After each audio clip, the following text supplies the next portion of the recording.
क्या आप तैयार हैं एक ऐसी दुनिया के लिए जहां हर लफ्ज में जादू है, हर कहानी में राज है। मैं लाया हूं आपके लिए कमाल की ऑडियो बुक्स। तो इंतजार किस बात का, प्ले दबाइए। ये कहानी शुरू होती है एक रीबर्थ गर्ल के रिवेंज से। अगर आपको ये नॉवल पसंद आए तो कमेंट करें। श्रेया शिगे का चौंक जाना कोई आश्चर्य की बात नहीं थी। वू यू के शब्दों में बहुत सारी जानकारी छिपी हुई थी। सबसे पहले तो झाओ युफैंग के गर्भ में पल रहे बच्चे को बचाया नहीं जा सका। दूसरे, सोंग युहान के परिवार को संदेह था कि लू सिक्सुए का बच्चा सोंग परिवार से नहीं है, इसलिए उन्होंने पितृत्व परीक्षण कराने की पहल की। श्रेया शिगे एक पल के लिए असमंजस में पड़ गई। सबसे पहले तो भले ही दुनिया का अंत हो रहा है और आपूर्ति की कमी है, फिर भी कई गर्भवती महिलाएं विभिन्न कारणों से अपने गर्भ में बच्चे को नहीं रख पाई हैं। लेकिन लू सिक्सुए एक बिगड़ी हुई अमीर पत्नी है।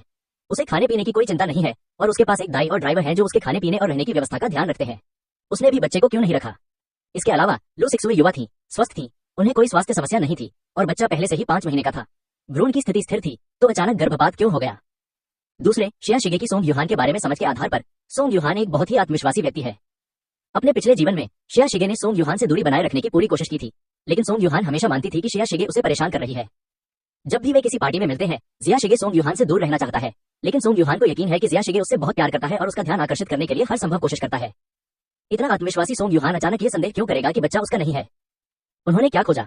क्या ऐसा हो सकता है कि लू सिक्सुए और झाओ फैंगफेंग की गुप्त बैठक पकड़ी गई हो।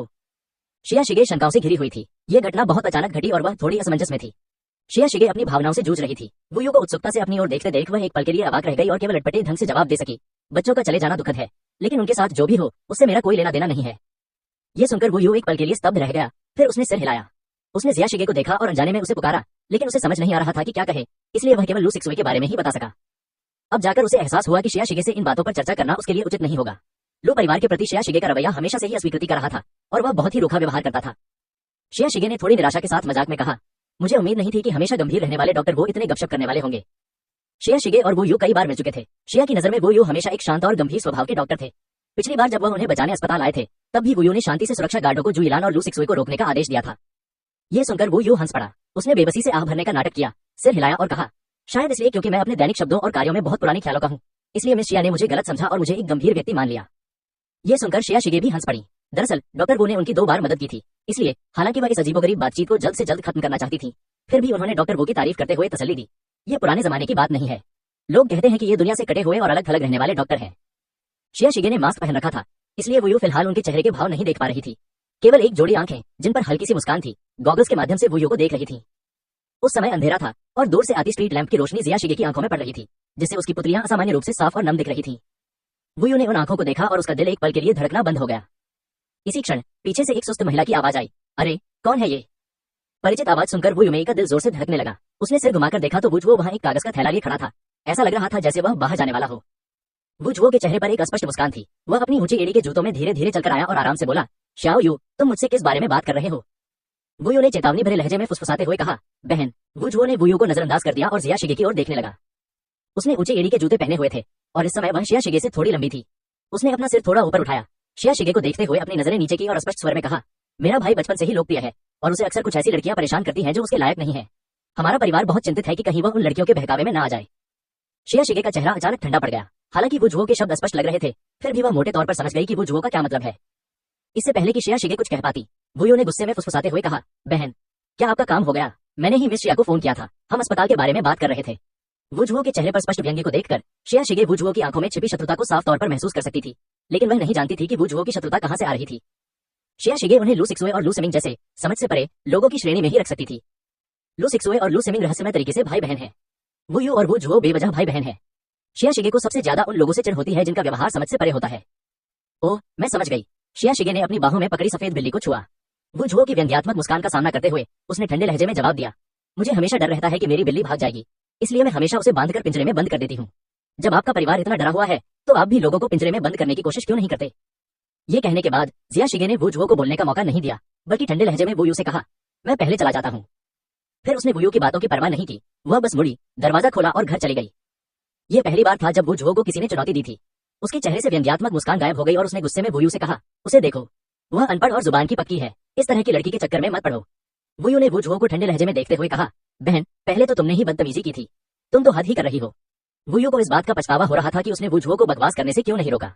अब वह मुसीबत में था। वुजुओ के पागलपन के कारण श्रेया शिगे ने अपना गुस्सा उसी पर निकाला। वो झुओ ने अपने भाई पर आंखें घुमाई। वह बस शिया शिगे को याद दिलाना चाहती थी कि वह अमीर और ताकतवर लोगों से चिपके रहने और रातों रात अमीर बनने के लिए अपने शरीर का इस्तेमाल करने के बारे में न सोचे। उसे उम्मीद नहीं थी कि यह लड़की उसकी बात को गलत साबित करने की हिम्मत करेगी। कितनी बेशर्म है। अब जब शिया शिगे जा चुका था, वो झुओ केवल ठंडी सी झंझनाहट कर सकी। उसने वुयू की ओर देखा और कहा, नहीं, मैं शेन ज़ेहुआई की मां से मिलना चाहती हूँ। अब जब आप वापस आ गए हैं तो कृपया मुझे वहां ले चलें। वुयू ने उदासीनता से जवाब दिया, मैं तुम्हारा ड्राइवर नहीं हूँ। ड्राइवर को जाने दो, मुझे और भी काम है, मैं पहले चलता हूँ। इतना कहकर वह मुड़ा और चला गया। यह सुनकर वो झुओ को विश्वास ही नहीं हुआ। उसने गुस्से में वुयू की पीठ की ओर चिल्लाते हुए कहा, वापस आओ यहाँ, मैं तुम्हारी सगी बहन हूँ। लेकिन वुयू ने उसकी बात अनसुनी कर दी और गाड़ी चलाकर चला गया। वुयू की कार को नजरों से ओझल होते देख वो झुओ ने भौहें चढ़ाकर गुस्से में बुदबुदाया, इस बदमाश ने एक गरीब लड़की के लिए मुझसे बहस कर दी। ये गरीब परिवारों की खूबसूरत लड़कियां वाकई चालाक होती हैं। वो झुओ के पास ड्राइवर से उसे वू पेये के अनुसंधान संस्थान ले जाने के लिए कहने के अलावा कोई विकल्प नहीं था। गाड़ी सड़क पर चल रही थी, तभी वो झुओ को बहुत गुस्सा आया। उसने इस बारे में सोचा और अपनी चाची वू जियाली को संदेश भेजा। उसने और वू जियाली ने शिकायत की कि वुयू अज्ञानी था और एक गरीब परिवार की लड़की से प्यार कर बैठा, और यह लड़की वापटू और पूरी तरह से अशिक्षित थी। अंततः उसने वू जियाली से वुयू के लिए एक गुप्त मुलाकात का इंतजाम करने को कहा, ताकि वह एक प्रतिष्ठित परिवार की लड़की ढूंढ सके जो उसके लिए उपयुक्त हो और जल्द से जल्द शादी कर सके। हालांकि कुछ गरीब परिवारों की लड़कियां भी उस पर मोहित थीं। संदेश भेजने के बाद वो झुओ ने आह भरी। उसे डर था कि कहीं उसका भाई सचमुच शिया शिगे जैसी लड़की को घर न ले आए। अगर दोनों का रिश्ता ठीक न रहा तो क्या होगा। वह ऐसी लड़की को अपने भाई की पत्नी के रूप में कभी स्वीकार नहीं करेगी। गाड़ी वो पेये के अनुसंधान संस्थान की ओर चल पड़ी। वो झुओ गाड़ी से उतरे, अपने कपड़े ठीक किए और धीरे धीरे अंदर चले गए। लेकिन उन्हें वो पेये नहीं दिखी, बल्कि उनका स्वागत वो पेये की सहायक ने किया। वो पेये की सहायक ने माफी मांगते हुए वो झुओ से कहा, माफ कीजिए सुश्री वो झुओ, हमारे सीईओ वो अभी भी एक मीटिंग में है, कृपया कुछ देर रिसेप्शन रूम में प्रतीक्षा करें। वो झुओ को सबसे ज्यादा नापसंद इंतजार करना था, लेकिन अब वह जरा भी असंतुष्ट नहीं थी। इसके बजाय उसने विनम्रता से मुस्कुराते हुए सिर हिलाया और जवाब दिया, ठीक है, मैं अपनी चचेरी बहन का यही इंतजार करूंगी, उसे कह देना कि चिंता न करे, काम ज्यादा जरूरी है। सहायक के जाने के बाद वो झुओ ने राहत की सांस ली। इस दौरान उसने शेन ज़ेहुआई से कई बार मिलने का समय तय किया, इस उम्मीद में कि उसके साथ उसका रिश्ता बन जाएगा, लेकिन शेन ज़ेहुआई ने हमेशा इनकार कर दिया। वो झुओ ने मन ही मन सोचा कि वह ये सब नाजायज बच्चे की मां के लिए कर रहा है। ये सोचकर कि जिनसी कैनरी एक नियमित कर्मचारी बनने वाली है, वो झुओ थोड़ी घबरा गई।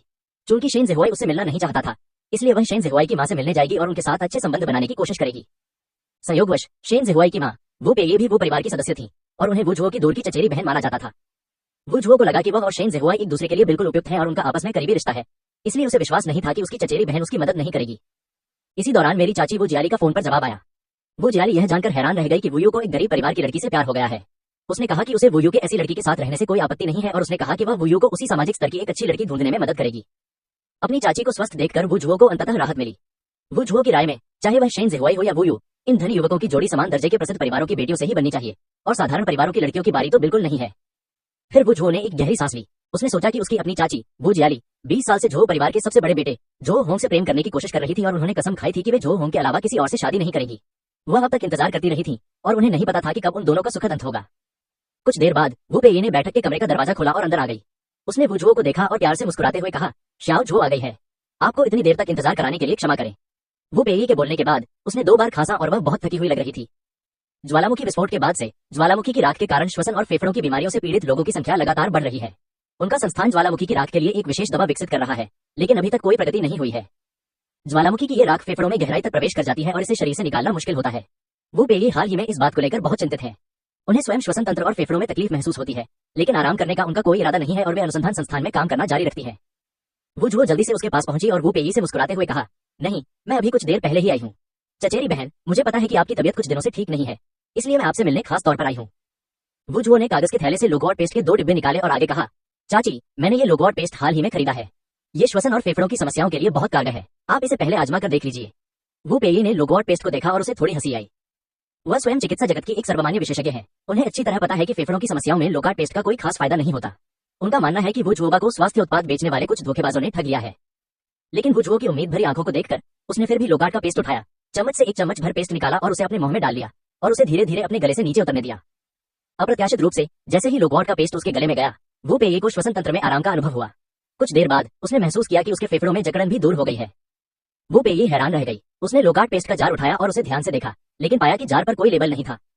उसने झट से वो झुओ से पूछा, श्याओ झुओ, तुमने ये लोकाट पेस्ट कहाँ से खरीदा? क्या इसका बाहरी डिब्बा अभी भी लगा हुआ है? वो झुओ ने जवाब दिया, इसमें कोई पैकेजिंग बॉक्स नहीं है चचेरे भाई, मैंने इसे ताओयुआन नाम की एक ऑनलाइन दुकान से खरीदा है। ये दुकान पहले कृषि उत्पाद बेचती थी, मुझे लगता है कि इसे मालिक ने खुद बनाया होगा। आदर्श लोग। वो पेये ने भौहें चढ़ाकर इसके बारे में सोचा। यह नाम जाना पहचाना सा लग रहा था। उसे याद आया कि उसने पहले भी अपने बेटे शेन ज़ेहुआई से शहद वाला पानी पिया था, जो ताओयुआन ब्रांड का था। शहद का पानी पीने के बाद उसे बहुत आराम महसूस हुआ। मुझे उम्मीद नहीं थी कि अब यह लोकाट पेस्ट भी उपलब्ध है। ताओयुआन की यह दुकान वाकई थोड़ी जादुई है। वो पेये के खाने पीने और कपड़ों का ख्याल एक आया रखती है। उसे अपनी जरूरत की कोई भी चीज खरीदने के लिए बस अपनी निजी सहायक से कहना पड़ता है। वह ऑनलाइन शॉपिंग के बारे में ज्यादा नहीं जानती, इसलिए उसने वुझुओ से पूछा, श्याओ जो, क्या तुम मुझे स्टोर का लिंक दे सकते हो? वुझुओ ने तुरंत जवाब दिया, ठीक है चचेरे भाई, मैं आपको लिंक अभी भेज दूंगा। वू पेये ने वुझुओ द्वारा भेजे गए लिंक का अनुसरण किया और ताओयुआन स्टोर पर क्लिक किया, लेकिन उसे यह उत्पाद नहीं मिला। वुझुओ ने जल्दी से कहा, चाची, इस दुकान में बहुत सारी चीजें हैं जिन्हें तुरंत खरीद लेना चाहिए। अगर आपको यह लोकार्ड का पेस्ट पसंद है तो मैं दाई से इस पर नजर रखने के लिए कहूंगी। अगली बार जब दुकान में यह उपलब्ध होगा तो मैं कुछ और खरीद कर आपके लिए ले आऊंगी। ये सुनकर वो पेये मुस्कुराई और सिर हिलाकर बोली, अच्छी बच्ची, तुम समझदार हो। हाल ही में तापमान में गिरावट आई है, इसलिए एयर कंडीशनर चालू करने की कोई आवश्यकता नहीं है और निवासियों की बिजली की खपत भी तदनुसार कम हो गई है। कुछ दिन पहले सन युएगुई के कपड़ों के कारखाने ने एक नोटिस भेजा था कि कारखाना फिर से काम शुरू करने जा रहा है। कपड़ा कारखाने में अभी भी कुछ सामग्री का स्टॉक है और मरम्मत होने के बाद कुछ कपड़े बनाए जा सकते हैं। सुन युएगुई को थोड़ा आश्चर्य हुआ, अब तो कोई कपड़े नहीं खरीदेगा। लेकिन वह फिर भी काम पर लौटने की खुशी खुशी तैयारी कर रही थी, क्योंकि वह काम पर वापस जाने में सक्षम थी। 1 साल से अधिक समय तक घर पर रहने के बाद उसे ऐसा लगने लगा था कि उसकी कला में निखार नहीं आ रहा है। जिस कपड़े की फैक्ट्री में सुन युएगुई काम करती थी वह भी विला से कुछ ही दूरी पर उपनगरों में ही थी। इसके अलावा युनजियांग होटल में पहले मिल चुकी आंटी डू हुआन की कपड़े की फैक्ट्री भी उसी पार्क में थी, इसलिए सुन युएगुई काम पर आने जाने के लिए डू हुआन की कार का इस्तेमाल कर सकती थी। शिया शिगे ने सोचा, अभी जून की शुरुआत है और अक्टूबर तक पूरी दुनिया में बर्फबारी होगी। तापमान तेजी से गिरेगा और गर्म रहने के लिए बहुत सारे कपड़ों की जरूरत पड़ेगी। देश को इसका अनुमान पहले से ही लगा लेना चाहिए था, इसलिए उसने कुछ निर्माताओं को उत्पादन फिर से शुरू करने और सर्दियों के लिए कुछ आपूर्ति तैयार करने के लिए सूचित किया। शिया शिगे के पास इन दिनों करने को कुछ नहीं था, इसलिए वह बाहर नहीं निकली और खदान में खुदाई करती रही। उसने मूल रूप से और कोयला खोदने और उसे हिमपात के बाद के लिए बचाकर रखने की योजना बनाई थी। लेकिन हाल ही में उसे पता नहीं क्या हुआ, लेकिन उसकी किस्मत बेहद अच्छी थी और उसने लगातार 2 बड़े हीरे खोज निकाले, एक लाल हीरा और एक बैंगनी हीरा। शिया शिगे ने जानकारी जुटाई और पाया कि दुनिया में 1 कैरेट से अधिक वजन वाले लाल हीरे केवल कुछ दर्जन ही है और बैंगनी हीरे तो और भी दुर्लभ है। उसने जो लाल और बैंगनी हीरे निकाले वे सभी 400 कैरेट से अधिक के थे, अंडे के आकार के थे और बहुत उच्च शुद्धता और समृद्ध रंग के थे। लाल हीरे का रंग गहरे लाल गुलाब जैसा होता है और बैंगनी हीरे प्रकृति में दुर्लभ नीले बैंगनी रंग के होते हैं, जिनमें भूरे रंग का कोई निशान नहीं होता है और वे बहुत ही रहस्यमय और भव्य दिखते हैं। शिया शिगे की फिलहाल इन्हें बेचने की कोई योजना नहीं है, उन्हें इन चीजों की ज्यादा समझ नहीं है और लोग अपनी जानकारी से परे पैसा नहीं कमा सकते। वह इन गहनों की सही कीमत तय करने के बाद ही इन्हें बेचने की योजना बना रही है। शिया शिगे ने खुदाई से निकाले गए कोयले को गोदाम में ढेर किया, दूर स्थित झील की ओर देखा और आह भरी। अब उसकी सबसे बड़ी समस्या यह है कि उसके पीच ब्लॉसम का मूल्य अभी भी 1 है। अब उसे संदेह होने लगा था कि संपत्ति में कैमरे दान करने के कारण उसके आड़ू के फूलों की कीमत थोड़ी बढ़ गई है। इसलिए पिछले कुछ दिनों में जिया शिगे ने आपातकालीन कार्यालय में संपीड़ित बिस्कुट दान करने की कोशिश की और समूह में बुखार से पीड़ित लोगों को ज्वरनाशक दवाएं भेजने की भी कोशिश की, लेकिन फिर भी उनके स्वास्थ्य में कोई सुधार नहीं हुआ। शिया शिगे को लगा कि इसका कोई समाधान नहीं है और वह समझ नहीं पा रही थी कि इस आड़ू के फूल के मूल्य को निर्धारित करने वाली परिस्थितियां क्या थी। उसने लोकवॉट का एक गुच्छा चुना, ताओयुआन स्टोर खोला और लोकवॉट को अलमारियों पर रखने की तैयारी की। शिया शिगे उब गई थी और उसने ग्राहकों की समीक्षाएं देखी। सभी समीक्षाओं में लोकवॉट पेस्ट की प्रभावशीलता की प्रशंसा की गई थी। कुछ लोगों ने तो उससे यह भी पूछा कि लोकवॉट पेस्ट दुकानों में कब उपलब्ध होगा। शिया शिगे को लगा कि इसे बनाने में बहुत समय लगता है, इसलिए पहला बैच बिक जाने के बाद उसने इसे कभी भी दुकानों में नहीं रखा। जब वह स्टोर की खबरें देख रही थी तभी एक संदेश ने उसका ध्यान आकर्षित किया। दूसरे पक्ष ने अंशी स्थित एक अनुसंधान संस्थान से होने का दावा किया। हाल ही में ज्वालामुखी की राख से वायु प्रदूषण हुआ है और कई लोगों को श्वसन और फेफड़ों संबंधी समस्याएं हो गई हैं, इसलिए वे वर्तमान ज्वालामुखी राख की समस्या के लिए एक विशिष्ट दवा विकसित करने के लिए सरकारी विभागों के साथ सहयोग कर रहे हैं। दूसरे पक्ष ने यह भी कहा कि उन्होंने जिया शिगे की दुकान में बिकने वाले लोकार्ड पेस्ट को आजमाया था और पाया कि लोकार्ड पेस्ट श्वसन और फेफड़ों की समस्याओं के लिए बहुत प्रभावी था। इसलिए उन्हें उम्मीद है कि उन्हें जिया शिगे की मदद मिलेगी और वे इस विशेष दवा को विकसित करने के लिए मिलकर काम करेंगे। शिया शिगे ने इस बारे में सोचा और उन्हें लगा कि अगर यह सच है तो इससे देश और जनता को फायदा होगा। इसलिए उन्होंने जवाब दिया, तो फिर आप यह कैसे साबित करेंगे कि आप वास्तव में सरकार के साथ सहयोग करने वाला एक शोध संस्थान है? अगर आप झूठे निकले तो क्या होगा? शिया शिगे देश के लिए अपना योगदान देना चाहती है, लेकिन उन्हें धोखेबाजों का सामना करने से भी डर लगता है। वो पेये के अनुसंधान संस्थान में सहायक जिया शिगे का जवाब देखकर अत्यंत प्रसन्न हुआ। वह तुरंत वो पेये के कार्यालय में भागा और उत्साह से बोला, प्रोफेसर वो, ताओयुआन स्टोर के मालिक ने मेरे संदेश का जवाब दिया है। वे बस इसे आजमाकर देखना चाह रहे थे, क्योंकि इस प्लेटफॉर्म पर खरीदारी करने वाले लोगों ने कहा था कि इस स्टोर का मालिक बहुत ही उदासीन था और कभी भी किसी संदेश का जवाब नहीं देता था। एक शोधकर्ता ने यह भी बताया कि वह एक बार एक दुकानदार से शहद मंगवाने के लिए 10 मिलियन खर्च करना चाहता था, लेकिन दुकानदार ने लंबे समय बाद भी उसे कोई जवाब नहीं दिया। मुझे उम्मीद नहीं थी कि जिया शिगे इस बार जवाब देंगी, ये तो बहुत ही सुखद आश्चर्य है। वो पेये भी हैरान थी। उस दिन वो जोई को विदा करने के बाद वो पेये ने तुरंत शोधकर्ता से परीक्षण के लिए लोकार्ड पेस्ट की बोतल ले जाने को कहा। वो पेये को यह विश्वास नहीं था कि लोकवॉट का साधारण पेस्ट फेफड़ों की समस्याओं में कारगर हो सकता है। यह सरासर बकवास था। उन्हें लगा कि लोकवॉट पेस्ट में जरूर कोई दवा मिलाई गई होगी। अगर यह दवा विकसित हो जाती तो मौजूदा समस्या का समाधान हो सकता था।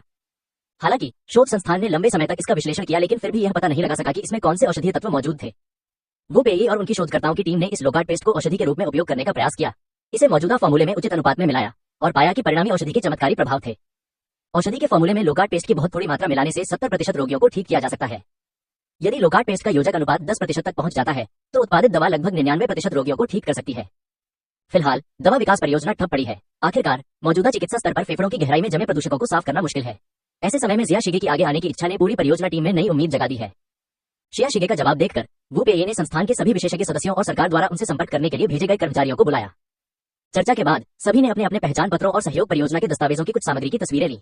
उन्होंने अपने मोबाइल फोन से भी पहचान पत्रों और चैट पेज की तस्वीरें खींची और फिर सभी तस्वीरें शिया शिगे को भेज दी। शिया शिगे ने चैट बॉक्स में प्राप्त दर्जनों तस्वीरों को देखा और धैर्यपूर्वक एक एक करके उन्हें पढ़ा। जब उसने वू पेये के वर्क आईडी को देखा तो वह दंग रह गई। शिया शिगे थोड़ा हैरान था, उसे उम्मीद नहीं थी कि इस शोध संस्थान का प्रभारी वू पेये होगा। जब शिया शिगे हाई स्कूल में थे तो वे शेन जिहुआई के घर उन्हें पढ़ाने गए और वे शेन जिहुआई की मां वू पेये से बहुत प्रभावित हुए। हालांकि वू पेये एक धनी पत्नी नहीं है, फिर भी वह अपने प्रति बहुत सौम्य है और कभी भी दबंग या तिरस्कारपूर्ण तरीके से व्यवहार नहीं करती है। उसने जिया शिगे को कॉलेज भेजने के लिए आर्थिक सहायता देने की भी पेशकश की, लेकिन उस समय जिया शिगे के पास पैसों की कमी नहीं थी, इसलिए उसने मना कर दिया। चैट पेज में दर्जनों तस्वीरें फ्रेम की गई थी जो पर्याप्त सबूत प्रदान करती है। इसके बाद वे इस बात से डर गए कि जिया शिगे उन पर विश्वास नहीं करेंगे और उन्होंने जिया शिगे से कहा कि वे सरकारी कार्यालय या स्थानीय पुलिस स्टेशन जाकर मिल सकते हैं और विस्तार से चर्चा कर सकते हैं। ये देखकर जिया शिगे ने अपने संदेह को एक तरफ रख दिया और जवाब दिया, आप मुझसे किस तरह की मदद चाहते हैं? दूसरी पार्टी ने तुरंत जवाब दिया, हमें इस लोकार्ट पेस्ट की बड़ी मात्रा में आवश्यकता है, क्या आप हमें इसकी आपूर्ति कर सकते हैं? शिया शिगे ने थोड़ी देर सोचा और फिर जवाब दिया, आपको कितने पैसे चाहिए? लोकार्ट का पेस्ट बनाने की प्रक्रिया बहुत जटिल है। पिछली बार शिया शिगे को 300 से अधिक बोतलें बनाने में काफी समय लगा था। शिया शिगे ने कुछ देर इंतजार किया, तभी दूसरी तरफ से जवाब आया, दवा के पहले बैच के लिए कम से कम 5000 बोतलों की आवश्यकता है। शिया शिगे की आंखें काली पड़ गईं। 5000 बोतलें, उसे कम से कम एक सप्ताह से अधिक समय तक ऐसा करना होगा। शिया शिगे को बहुत पसीना आ रहा था, वह इतना थक गया था कि उसके हाथ मानो टूट ही रहे थे। शिया शिगे ने कच्चे माल को सीमा पार भेजने और अनुसंधान संस्थान को उन्हें स्वयं बनाने देने के बारे में भी सोचा, लेकिन उन्हें डर था कि चूंकि वे अंतरिक्ष द्वारा उत्पादित नहीं किए गए थे, इसलिए यह प्रभाव प्राप्त नहीं होगा। वू पेये ने काफी देर तक इंतजार किया, फिर उसने जिया शिगे को जवाब देते हुए देखा, हाँ, लेकिन इसे तैयार करने में एक सप्ताह से अधिक समय लगेगा। शिया शिगे का जवाब देखकर पूरा संस्थान खुशी से झूम उठा। उन्होंने तुरंत जवाब दिया, कोई बात नहीं, कृपया खाता संख्या प्रदान करें और हम पैसे ट्रांसफर कर देंगे। ताओयुआन की इस दुकान का मालिक बहुत रहस्यमय है और ऐसा लगता है कि उसके पास पैसों की कमी नहीं है, लेकिन अनुसंधान संस्थान को बहुत डर है कि जिया शिगे अपने वादे से मुकर जाएगा। उन्होंने सोचा कि संस्थान की ईमानदारी दिखाने के लिए उन्हें कम से कम एक जमा राशि तो हस्तांतरित कर देनी चाहिए। शिया शिगे ने एक पल सोचा और पूछा, ये दवा बाजार में आने के बाद इस पर क्या आरोप लगाए जाएंगे? संस्थान ने जवाब दिया, इसे आपदा राहत सामग्री के रूप में विभिन्न अस्पतालों और आपातकालीन कार्यालयों में वितरित किया जाएगा और फेफड़े और श्वसन संबंधी समस्याओं वाले निवासियों को मुफ्त में वितरित किया जाएगा। उनकी यह बात सुनकर जिया शिगे ने जवाब दिया, तो मैं कोई शुल्क नहीं लूंगा, इसे देश के प्रति योगदान माना जाएगा। शिया शिगे को लगा कि चूंकि ये देश और जनता के हित में है, इसलिए उन्हें भी अपना योगदान देना चाहिए। वैसे भी सारी सामग्रियां मूल रूप से उसी स्थान पर उत्पादित होती हैं, इसलिए आपको केवल श्रम करना होगा। अप्रत्याशित रूप से दूसरी तरफ बैठा व्यक्ति इससे बहुत प्रभावित हुआ और बार बार कहता रहा कि वह जिया शिगे की निस्वार्थता के लिए उन्हें धन्यवाद देने के लिए एक रिपोर्ट प्रकाशित करेगा। उन्होंने जिया शिगे से यह भी पूछा कि क्या वे टीवी स्टेशन को साक्षात्कार दे सकते हैं और कहा कि वे जिया शिगे के लिए एक विशेष साक्षात्कार आयोजित करना चाहते हैं। इसके अलावा उन्होंने जिया शिगे को शोधकर्ता का दर्जा दिलाने का भी प्रस्ताव रखा ताकि उन्हें राष्ट्रीय वित्तीय सहायता मिल सके। इस उत्साह ने जिया शिगे के सिर में झुंझुनी पैदा कर दी और उसने जल्दी से एक एक करके उन्हें अस्वीकार कर दिया। मैं मजाक कर रही थी, वह अब लोकार्ट पेस्ट की उत्पत्ति के बारे में नहीं बता सकती थी और न ही वह अंतरिक्ष के मामले का खुलासा कर सकती थी। उसने दूसरे पक्ष से केवल शिपिंग पता पूछा और फिर चैट पेज बंद कर दिया। रानी शिया शिगे ने अपनी आस्तीनें ऊपर चढ़ाई और लोगोट के पत्ते तोड़ने और लोगोट का पेस्ट बनाने की तैयारी करने लगी। इन दिनों लू सिक्सुए एक निजी अस्पताल के वार्ड में स्वास्थ्य लाभ कर रही हैं और जो इलान और लू सिमिंग उनकी देखभाल के लिए उनके साथ हैं। लेकिन सोंग परिवार हमेशा से उदासीन रहा है और उसने उसे वापस सोंग परिवार के विला में ले जाकर उसकी देखभाल करने की पेशकश नहीं की है। इससे लू सिक्सुए को बहुत दुख हुआ। उसने सोचा, अगर सोंग के पिता सोंग ली ने उस धोखेबाज की बातों पर विश्वास न किया होता और इतने दिनों तक उसके साथ चालें न चली होती जिससे वह परेशान होती, तो वह अपने बच्चे की रक्षा क्यों नहीं कर पाती। गर्भपात के अगले दिन को छोड़कर जब सोंग युहान और सोंग के पिता सोंग क्यूई मिलने आए थे, उस सप्ताह के दौरान सोंग परिवार से कोई भी दोबारा नहीं आया। केवल सोंग परिवार की आया ही दिन में 3 बार भोजन लेकर आती थी। जो इलान ने लू सिक्सुए को वह चिकन सूप पिलाया जो सोंग परिवार की आया लाई थी और कुछ शिकायत भरे लहजे में कहा, सोंग परिवार को क्या हो गया है? 1 हफ्ता बीत गया है और वे अभी तक अपनी बहू से मिलने नहीं आए हैं जो प्रसव के बाद आराम कर रही है। लू सिक्सुए भी दुखी थी। उसने सोंग युहान को संदेश भेजा, लेकिन सोंग युहान ने उस पर ज्यादा ध्यान नहीं दिया और बस उसे आराम करने के लिए कहा। लू सिक्सुए ने अभी अभी एक बच्चे को जन्म दिया था और उसके पति के परिवार से कोई भी उसे मिलने या उसके साथ रहने नहीं आया। वह बहुत दुखी थी। उसने सोंग युहान से पूछा कि क्या सोंग परिवार उसे बच्चे को न रख पाने के लिए दोषी ठहरा रहा है। सोंग युहान ने बस इतना कहा कि वह बहुत ज्यादा सोच रही थी और उसे इसके बारे में सोचना बंद करने के लिए कहा। लू सिक्सुए ने चिकन सूप खत्म करने के बाद अपना फोन निकाला और सोंग युहान को संदेश भेजने ही वाली थी कि वह सोंग युहान को बताना चाहती थी कि जब वह ठीक हो जाएगी तो वे एक और बच्चा पैदा कर सकते हैं। इसी क्षण वार्ड का दरवाजा धमाके के साथ खुल गया। लू सिक्सु चौंक गई और उसने ऊपर देखा। सोंग युहान गुस्से भरे चेहरे के साथ वार्ड के दरवाजे पर प्रकट हुआ। जो इलान उसका अभिवादन करने ही वाली थी कि सोंग युहान आगे बढ़ा, बिस्तर पर लेटी लू सिक्सुए को पकड़ लिया और गुस्से से चिल्लाया, लू सिक्सुए, तुम्हारी हिम्मत कैसे हुई मेरे साथ ऐसा करने की? तुम्हारी हिम्मत कैसे हुई मुझे धोखा देने की?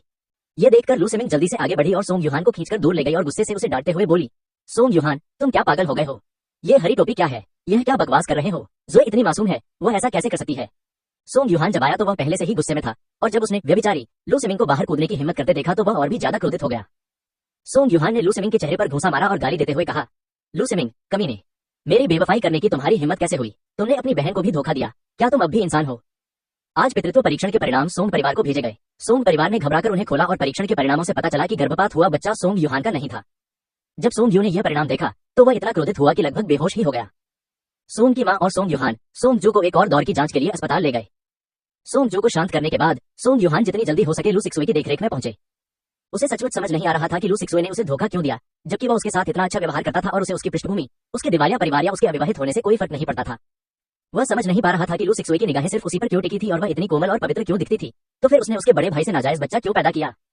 लू सिमिंग ने अपने मुंह के कोने से खून पोंछा। उसने वहें चढ़ाकर सोंग युहान को पीछे से एक घूंसा मारा और गाली देते हुए कहा, सोंग युहान, तुम क्या बकवास कर रहे हो? जुए मेरी बहन है। सोंग युहान बाल बाल मौके से बच गया, लेकिन अचानक लू सिमिंग ने उस पर फिर से हमला कर दिया। दोनों क्रोधित व्यक्ति तुरंत लड़ने लगे। ये देखकर जू इलान ने जल्दी से लू सिक्सुए की रक्षा की और साथ ही अस्पताल की नर्स को सुरक्षा गार्ड को बुलाने के लिए घंटी बजाई। लू सिमिंग और सोंग युहान दोनों इतने गुस्से में थे कि उन्होंने उस धनी परिवार की परवरिश को पूरी तरह से नजरअंदाज कर दिया जिस पर उन्हें कभी गर्व था, और दो जंगली जानवरों की तरह एक दूसरे से भिड़ गए। वे आपस में हाथापाई करते रहे और एक दूसरे को बेहद आपत्तिजनक गालियां देते रहे, जब तक कि अस्पताल के सुरक्षाकर्मी आकर उन्हें अलग नहीं कर दिया। सोंग युहान को सुरक्षा गार्ड ने पकड़ लिया और वह छूट नहीं सका। उसने लू सिक्सुए को घूरते हुए हौंसते हुए कहा, लू सिक्सुए, मुझे बताओ, तुमने मुझे धोखा क्यों दिया? लू सिक्सुए का चेहरा शुरू से ही पीला पड़ गया था और वह बेहद डरी हुई थी। इस दौरान लू सिक्सुए और लू सिमिंग ने लूबो और जू इलान को उस दिन कमरे में हुई घटना के बारे में बताने की हिम्मत नहीं की। उन्होंने बस इतना कहा कि वे गलती से एक दूसरे से टकरा गईं और संतुलन खो बैठी, जिसके कारण गर्भपात हो गया। सौभाग्यवश जो मेई ने लूबो और जू इलान को इस बारे में नहीं बताया और लू सिक्सुए ने सोचा कि यह मामला गुप्त रखा गया था। अप्रत्याशित रूप से सोंग युहान उससे सवाल करने आ गई, क्या ऐसा हो सकता है कि जो मेई ने सोंग युहान को उस दिन कमरे में जो देखा था वह बता दिया हो? लू सिक्सुए ने दांत पीसते हुए सोचा, सोंग युहान के पास वैसे भी कोई सबूत नहीं था, इसलिए केवल जो मेई के शब्दों से काम नहीं चलेगा। इसलिए उसने कांपती हुई आवाज में अपना बचाव करते हुए कहा, मैंने ऐसा नहीं किया, मैं और मेरा बड़ा भाई निर्दोष है। युहान, तुम मेरे बारे में ऐसा कैसे सोच सकते हो? क्या किसी ने तुम्हारे सामने मेरे बारे में अफवाह फैलाई थी? इस क्षण लू सिक्सुए की आंखों से आंसू बहने लगे। वह खूबसूरती से रोई और विलपपूर्ण स्वर में बोली, युहान, हम पति पत्नी हैं। मैं तुमसे बहुत प्यार करती हूँ, तुम मुझ पर इस तरह शक कैसे कर सकते हो? लू सिक्सुए को अभी भी अभिनय करते देख सोंग युहान को लगा कि उसके सामने खड़ी लू सिक्सुए बहुत अजीब है। उसने कभी सोचा भी नहीं था कि इस सरल और सौम्य रूप के पीछे इतनी गंदी आत्मा छिपी होगी। सोंग युहान को यह सोचकर बेहद घृणा हुई कि वह कभी उससे प्यार करता था। वह गुस्से में हंसा, व्यंग्य करते हुए एक एक शब्द करके बोला, लू सिक्सुए, क्या अब भी तुम मेरे साथ ऐसा करने की हिम्मत कर रही हो? उसके बाद सोंग युहान ने सुरक्षा गार्ड से खुद को छुड़ाने के लिए संघर्ष किया। अपनी जेब से एक रिपोर्ट निकाली, उसे लू परिवार के सामने फेंक दिया और व्यंग्यपूर्वक कहा, खुद देख लो, यह पितृत्व परीक्षण है। लू सिक्सुए के गर्भ में पल रहा बच्चा मेरा बिल्कुल भी नहीं है। यह सुनकर जू इलान और लू सिमिंग ने अविश्वास का भाव दिखाया। जू इलान ने कांपते हाथों से रिपोर्ट खोली। उसे ध्यान से पढ़ने के बाद उसके पैर कांपने लगे और वह जमीन पर बैठ गई, बुदबुदाते हुए बोली, नहीं, असंभव। लू सिजन ने रिपोर्ट फॉर्म छीन लिया और रिपोर्ट की सामग्री को ध्यान से पढ़ने के बाद उसे अपनी आंखों के सामने एक काली स्क्रीन दिखाई दी। लू सियू कुछ कदम लड़खड़ा गया। उसने अविश्वास भरी निगाहों से लू सिक्सुए को देखा और सदमे और उलझन में पूछा, जुए, आखिर चल क्या रहा है? लू सिक्सुए के चेहरे से खून का रंग पल भर में गायब हो गया। उसने कभी सोचा भी नहीं था कि सोंग परिवार पितृत्व परीक्षण करवाएगा। वार्ड में सभी को अपनी ओर देखते देख लू सिक्सुए का खून जम गया। सबूत उसके सामने थे, इसलिए लू सिक्सुए के पास इनकार करने का मौका भी नहीं था।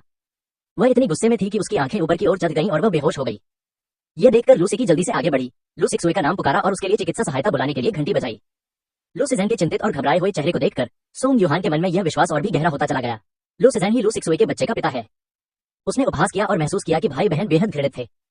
वह अब इस वार्ड में और नहीं रहना चाहता था और बाहर निकलने ही वाला था। जब वह जू इलान के पास से गुजरा तो जमीन पर लेटी हुई जू इलान ने अचानक उसकी जांघों को गले लगा लिया। सोंग युहान ने भुहें चढ़ाकर जू इलान की ओर देखा। तभी जू इलान ने बुदबुदाते हुए कहा, यह असली नहीं है युहान, यहाँ जरूर कोई गलतफहमी हुई है, यह पहचान जरूर गलत है। जू इलान के उलझन भरे चेहरे को देखकर सोंग यू ने ठंडी सी झुंझलाहट के साथ जवाब दिया, आज मैं किसी से तलाक का समझौता भिजवा दूंगा और लू सिक्सुए को घर छोड़ना होगा। हम अब इस आश्रित का खर्च नहीं उठाएंगे। लू परिवार ने लू सिक्सुए पर जो भी पैसा खर्च किया है वह सब तुम्हें वापस करना होगा। यह सुनकर जू इलान फूट फूट कर रोने लगी। कांपते हुए उसने कहा, नहीं, तुम जुए को तलाक नहीं दे सकते। वह एक लड़की है और अगर उसे तलाक मिल गया तो उसकी जिंदगी खत्म हो जाएगी। युहान, यहाँ जरूर कोई गलतफहमी हुई है, यह रिपोर्ट जरूर गलत है। हाँ, यह गलत है। जू इलान की बातें सुनकर सोंग युहान को घिन आ गई। उसने जू इलान को तिरस्कार भरी नजरों से देखते हुए कहा, लू सिक्सुए ने मुझे धोखा दिया है, सबूत अकाट्य है, तुम्हारे इस तरह के तर्क देने का क्या फायदा? जैसे जैसे जू इलान का चेहरा पीला पड़ता गया सोंग युहान ने धीरे धीरे कहा, इसके अलावा अब जब दोनों भाई बहन साथ हैं और उनका एक नाजायज बच्चा है तो क्या माता पिता के रूप में आपकी कोई जिम्मेदारी नहीं है? मेरी राय में ये सब आपकी गलती है। ये सुनकर जू इलान की आंखें ऊपर की ओर घूम गईं और वह पूरी तरह से बेहोश हो गई। लू सिकी ने जल्दी से लू सिक्सुए को नीचे उतारा और अपनी मां की हालत देखने के लिए मुड़ी। पूरा वार्ड अफरा तफरी से भरा हुआ था। यह देखकर सोंग युहान ने उपहास किया। उसने लोगों के समूह को अनदेखा किया और मुड़कर तेजी से वार्ड से बाहर निकल गया। विशेष दवा को जल्द से जल्द उपलब्ध कराने में मदद करने के लिए जिया शिगे इन 2 दिनों में अंतरिक्ष में लोकार्ट का पेस्ट बनाने में व्यस्त है। हर रोज नीचे जाकर खाना खाने के अलावा वह ताओयुआन जेवफोंग में खाना बनाने में व्यस्त रहती थी। यहाँ तक कि सोने का समय भी वह टुकड़ों में बांट देती थी। इसके अलावा कोई और कारण नहीं था। पिछले 2 दिनों से समाचार रिपोर्टों में श्वसन और फेफड़ों की समस्याओं के कारण होने वाली मौतों की संख्या लगातार बढ़ रही थी। शिया शिगे ने इसे पढ़ा और बहुत चिंतित हो गई। सौभाग्य से उनके प्रयास सफल रहे। 2 दिनों में उन्होंने 2000 बोतलों में लोकार्ड पेस्ट भरकर तैयार कर लिया। इस रफ्तार से वह 1 सप्ताह के भीतर लोकार्ड पेस्ट की सभी 5000 बोतलें वितरित कर सकेंगी। उसने नए बने लोकार्ड पेस्ट को डिब्बे में बंद कर दिया, बर्तन में नई जड़ी बूटियां डाली, उसे धीमी आंच पर उबलने दिया और नीचे खाने के लिए चली गई। अगर शिया शिगे को इस बात का डर न होता कि नीचे जाकर खाना न खाने से उसके परिवार में संदेह पैदा हो जाएगा, तो वह वास्तव में खाना ही नहीं खाना चाहता था। शिया शिगे नीचे गए और उन्होंने पाया कि शिया हियन और शिया गोचिंग लौट आए थे, लेकिन उनकी चाची सुन युएगुई अभी तक नहीं लौटी थी। सन युएगुई ने पहले ही कहा था कि वह अगले 2 दिनों तक गारमेंट फैक्ट्री में ओवरटाइम काम करेगी और शायद देर से वापस आएगी, इसलिए उसे साथ में रात का खाना खाने के लिए उसका इंतजार नहीं करना पड़ा। लेकिन जिया परिवार अब भी उसके वापस आने का इंतजार करना चाहता था, इसलिए वे सन युएगुई के घर आने का इंतजार करते हुए लिविंग रूम में बैठकर टीवी देखने लगे। 8 बज चुके थे और सन युएगुई अभी तक वापस नहीं आई थी।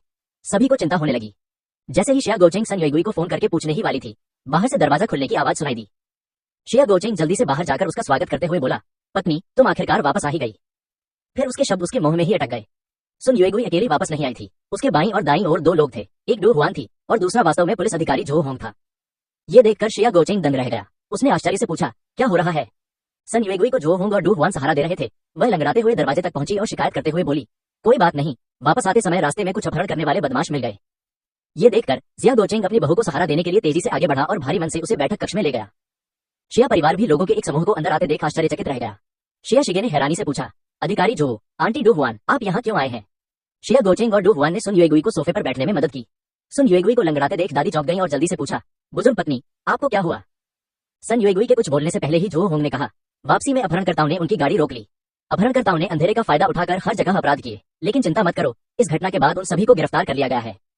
जो होंग ने अपनी बात समाप्त करने के बाद अलविदा कहा और चला गया। उसे अभी गश्त जारी रखनी थी और अब वह केवल डू हुआन और सन युएगुई को वापस भेज रहा था, इसलिए वह यहाँ समय बर्बाद नहीं कर सकता था। जो होंग के जाने के बाद डू हुआन ने अपने चेहरे पर अपराधबोध का भाव लिए कहा, मुझे बहुत खेद है, सच कहूं तो ये सब मेरी गलती है। मैं एक पल के लिए बहुत दयालु हो गई और सबके लिए मुसीबत खड़ी कर दी। ये सुनकर सुन युएगुई ने झट से डू हुआन का हाथ पकड़ा और उसे दिलासा देते हुए कहा, इसमें तुम्हें कैसे दोषी ठहराया जा सकता है? तुम्हारी नियत अच्छी थी, किसने सोचा होगा कि वे कमीने निकलेंगे? शिया शिगे और अन्य लोग असमंजस में थे और पूछने लगे कि आखिर हो क्या रहा है। सन युएगुई और डू हुआन के विवरणों के माध्यम से सभी को धीरे धीरे ये याद आ गया कि वास्तव में क्या हुआ था। पता चला कि तियान दुजुआन हमेशा की तरह काम खत्म होने के बाद सुन युएगुई को लेने गई थी। वापस आते समय उन्होंने देखा कि एक महिला अपने बच्चे के साथ उनकी कार रोक रही थी और ऐसा लग रहा था कि वह उनसे मदद मांगना चाहती थी। ड्राइवर पहले तो महिला और बच्चे के पास से गाड़ी निकालकर निकल जाना चाहता था, लेकिन उसे यह उम्मीद नहीं थी कि वे सड़क के बीचों बीच घुटने टेक देंगे। डू हुआन एक दयालु स्वभाव की महिला थी। उन्होंने सोचा कि उनकी कार में एक ड्राइवर और 2 अंगरक्षक है और बाहर केवल एक महिला अपने बच्चे के साथ है, इसलिए कार रोककर पूछना ठीक रहेगा। इसलिए सन युएगुई के मना करने के बावजूद उसने खिड़की नीचे की और उन दोनों लोगों से पूछना चाहा कि क्या उन्हें किसी मदद की जरूरत है। अचानक ही महिला ने अपने बच्चे को गोद में उठा लिया और कार की ओर चिल्लाकर बोली, कृपया मेरे बच्चे को बचा लीजिए। बच्चे का शरीर खून से लथपथ था और कार की रोशनी में वह बहुत डरावना दिख रहा था। डू हुआन को डर था कि बच्चे को कुछ हो सकता है, इसलिए वह स्थिति का जायजा लेने के लिए एक अंगरक्षक के साथ तुरंत कार से बाहर निकल गई। अप्रत्याशित रूप से जैसे ही वे कार से उतरे, एक वैन वहां से गुजरी और 4 आदमी कार से बाहर निकले और डू हुआन और अंगरक्षक को अपनी वैन में खींचने की कोशिश करने लगे। बहुत अंधेरा था और इस सड़क पर कोई स्ट्रीट लाइट नहीं थी। जब तक वे वैन लेकर नहीं आए, सन युएगुई और उनके साथियों को उनकी मौजूदगी का पता ही नहीं चला। कार में मौजूद दूसरा अंगरक्षक और ड्राइवर तुरंत बाहर निकले और चारों आदमियों से भिड़ गए। इसी क्षण जो महिला अभी भी जमीन पर बैठी थी, उसने अचानक अपनी बंदूक निकाली, खड़ी हुई और लड़खड़ाते हुए दुजुआन की ओर बढ़ी। सुन युएगुई ने पहले ही अलार्म दबा दिया था। ये देखकर वह जल्दी से कार से बाहर निकली, स्टन गन निकाली और पीछे से बंदूक से उस महिला पर हमला कर दिया। बिजली का झटका लगने के बाद महिला को दौरे पड़ने लगे और वह बेहोश हो गई। संघर्ष के दौरान उसने अपनी चाकू से सन युएगुई की पिंडली पर खरोंच लगा दी। सौभाग्यवश अधिकारी जो होंग अपने आदमियों के साथ पास ही गश्त कर रहे थे और जब उन्होंने खतरे की घंटी सुनी तो वे तुरंत वहां पहुंच गए। सशस्त्र पुलिसकर्मी गाड़ी से बाहर निकले और अपहरणकर्ताओं को काबू में कर लिया। डू हुआन की आंखों में क्षमा का भाव था और वह बार बार कह रही थी, ये सब मेरी गलती है, यह मेरी गलती है, मुझे ड्राइवर को रुकने के लिए नहीं कहना चाहिए था, गाड़ी से उतरने की तो बात ही छोड़िए। डू हुआन को गहरा अफसोस हुआ और वह आत्मदोष से भर गई। उसने कसम खाई कि वह फिर कभी इतनी दयालु नहीं होगी। डू हुआन के आत्मदोषी भाव को देखकर सभी ने उसे सांत्वना दी। दादी ने कहा, इसमें तुम्हारी कोई गलती नहीं है, ये सब उन कमीने अपहरणकर्ताओं की वजह से हुआ है। उन्होंने बच्चे को चारा बनाया, उनमें सचमुच कोई जमीर नहीं है। सुन युएगुई ने भी कहा, हाँ, मैं आपको दोष नहीं दे सकती। उस समय बच्चा खून से लथपथ था और उसे देखकर मुझे बहुत दुख हुआ। भला किसने सोचा होगा? ओह, अपहरणकर्ताओं ने राहगीरों का ध्यान आकर्षित करने और अपने अपहरण और लूटपाट की योजना को अंजाम देने के लिए जानबूझकर बच्चे के शरीर पर घाव किए। जब पुलिस मौके पर पहुंची तब तक खून से लथपथ बच्चा मर चुका था। सबको उसे दिलासा देते देख डू हुआन आखिरकार आत्मदोष से बाहर निकली। उसने सन युएगुई से 2 दिन बाद जब उसके घाव भर जाएंगे फोन करने का समय तय किया और कहा कि वह उसे काम से लेने आएगी। डू हुआन के जाने के बाद जिया परिवार के सभी सदस्यों ने जल्दी से सुन युएगुई की चोटों की जांच की। सभी के चिंतित चेहरों को देखकर सुन युएगुई ने जल्दी से कहा, ठीक है, घाव न तो बड़ा है और न ही गहरा, इसका साधारण इलाज हो गया है। शिया शिगे ने चिंता से कहा, चाची, चलिए कल अस्पताल चलते हैं। सभी के गंभीर चेहरे देखकर सन युएगुई एक पल के लिए हिचकिचाई और समझौतावादी लहजे में बोली, ठीक है, बस अस्पताल जाना बहुत महंगा है। इसके बाद सन युएगुई ने फिर आह भरी और शिकायत की, लेकिन मेरा घाव ठीक होने से पहले ही मुझे अपने बॉस से 2 दिन की छुट्टी मांगनी पड़ेगी। अफसोस, ये कमीने हमारी फैक्ट्री के काम में देरी कर रहे हैं। श्रेया गोचेंग ने सुन युएगुई की घायल पिंडली को दुख भरी निगाहों से देखा, एक पल के लिए हिचकिचाया और बोला, पत्नी, अभी बाहर जाना वाकई असुरक्षित है, क्यों न तुम अभी यह काम छोड़ दो, सुबह उजाला होने तक इंतजार करो। जब सुन युएगुई को पता चला कि उसे काम पर जाने की अनुमति नहीं है तो उसने मना कर दिया। उसने भुहें चढ़ाकर कहा, नहीं, हमारे कारखाने को अभी भी सरकार द्वारा सौंपे गए काम बाकी हैं और अगले 2 महीनों के भीतर सर्दियों के कपड़ों के कई बैच पहुंचाने होंगे। मैं पीछे नहीं रह सकती। एक और कारण है जिसका जिक्र सन युएगुई ने नहीं किया। उनकी फैक्ट्री में पहले एक अनुभवी प्रबंधक था, लेकिन पिछले साल भीषण गर्मी में उनमें से 2 की मौत हो गई। 2 अन्य लोग भीषण गर्मी सहन नहीं कर पाए, इसलिए वे पिछले साल आंशी छोड़कर उत्तर में एक शहर में चले गए। अब सिर्फ सन युएगुई और एक अन्य मैनेजर ही टीम को संभाले हुए हैं और वे वास्तव में जा नहीं सकते। इसके अलावा बॉस ने सुन युएगुई को एक अच्छा बोनस देने का भी वादा किया। सुन युएगुई पैसे देने में हिचकिचा रही थी क्योंकि उसका बेटा शिया जियान अभी तक शादीशुदा नहीं था और उसे अपने बेटे की शादी के लिए पैसे बचाने थे। शिया गोचेंग और सन युएगुई के परिवार में सन युएगुई हमेशा से ही फैसले लेने वाली रही है, इसलिए जब शिया गोचेंग ने यह देखा तो वह उन्हें और अधिक समझाने में असमर्थ रहे। सभी जानते थे कि सुन युएगुई का स्वभाव जिद्दी था, इसलिए उसे मनाना मुश्किल था। दादी ने आह भरते हुए कहा, तुम बड़ी जिद्दी हो, भविष्य में अगर फिर कभी कोई खतरा आ जाए तो क्या करोगी? सन युएगुई मुस्कुराते हुए बोले, एक बार ये माल तैयार हो जाए तो फिर और माल नहीं आएगा, बस 1-2 महीने लगेंगे। इस बार हमने छोटा रास्ता इसलिए लिया क्योंकि हम जल्दी जाना चाहते थे। अगली बार हम मुख्य सड़क से जाएंगे, सड़क के हर हिस्से पर पुलिस तैनात रहेगी, चिंता मत करो, फिर और माल नहीं आएगा। सन युएगुई ने कुछ देर सोचा और फिर गर्व से कहा, इतना ही नहीं, अधिकारी जो होंग ने यह भी कहा कि ये लोग आम अपहरणकर्ता नहीं है। उनमें से एक के पास से बंदूक भी मिली। इस बार हमारी त्वरित कार्रवाई की बदौलत हम उन्हें पकड़ने में कामयाब रहे। ये सुनकर श्रेया शिगे दंग रह गया। एक और सशस्त्र लुटेरा, क्या इनका संबंध उन लोगों के गिरोह से है जिन्होंने कुछ महीने पहले बस्ती में सेंध लगाई थी? अपने अधीनस्थों द्वारा दी गई खबर पढ़ने के बाद झाओ फैंग ने झुंझलाहट में अपना फोन पटक दिया, मेज पर रखा शराब का गिलास उठाया और शराब का एक घूंट पी लिया। वह तीखा और उत्तेजक तरल पदार्थ उसके गले से नीचे उतर गया, जिससे उसके दिल में उमड़ रहे गुस्से को वह मुश्किल से ही दबा पाया। पिछले 2 दिनों में झाओ युफेंग को बहुत सारी परेशानियों का सामना करना पड़ा है। सबसे पहले झाओ और हे परिवारों के स्वामित्व वाले हनहाई होटल के व्यवसाय की जांच की गई, इसलिए उन्हें जल्दी से किसी अन्य स्थान पर जाना पड़ा। फिर लू सिक्सुए ने संदेश भेजा कि उसके गर्भ में पल रहा बच्चा गायब हो गया है। 5 महीने का नर भ्रूण यूं ही गायब हो गया। कल खबर आई कि एक मिशन पर गए उनके कई आदमियों को पुलिस ने पकड़ लिया। 4 पुरुषों और एक महिला को गिरफ्तार कर लिया गया। ये 5 लोग उनके नेतृत्व में सबसे बेहतरीन प्रदर्शन करने वाली टीम थे और उन्होंने कभी नहीं सोचा था कि वे इस तरह गायब हो जाएंगे। कल खबर देखकर झाओ युफेंग बहुत परेशान हो गया। उसके ग्राहक को गुर्दे और कौनिया की तत्काल आवश्यकता थी और उसने कई बार उनसे गुहार भी लगाई थी, लेकिन उसे यह उम्मीद नहीं थी कि अपहरण में असफल होने के साथ साथ उसे पुलिस ने गिरफ्तार भी कर लिया। ठीक इसी समय लू सिक्सुए का संदेश फिर आया। झाओ युफेंग ने उसे देखने की जहमत भी नहीं उठाई। उसने तुरंत फोन नीचे फेंक दिया और शराब के कुछ घूंट पी लिए।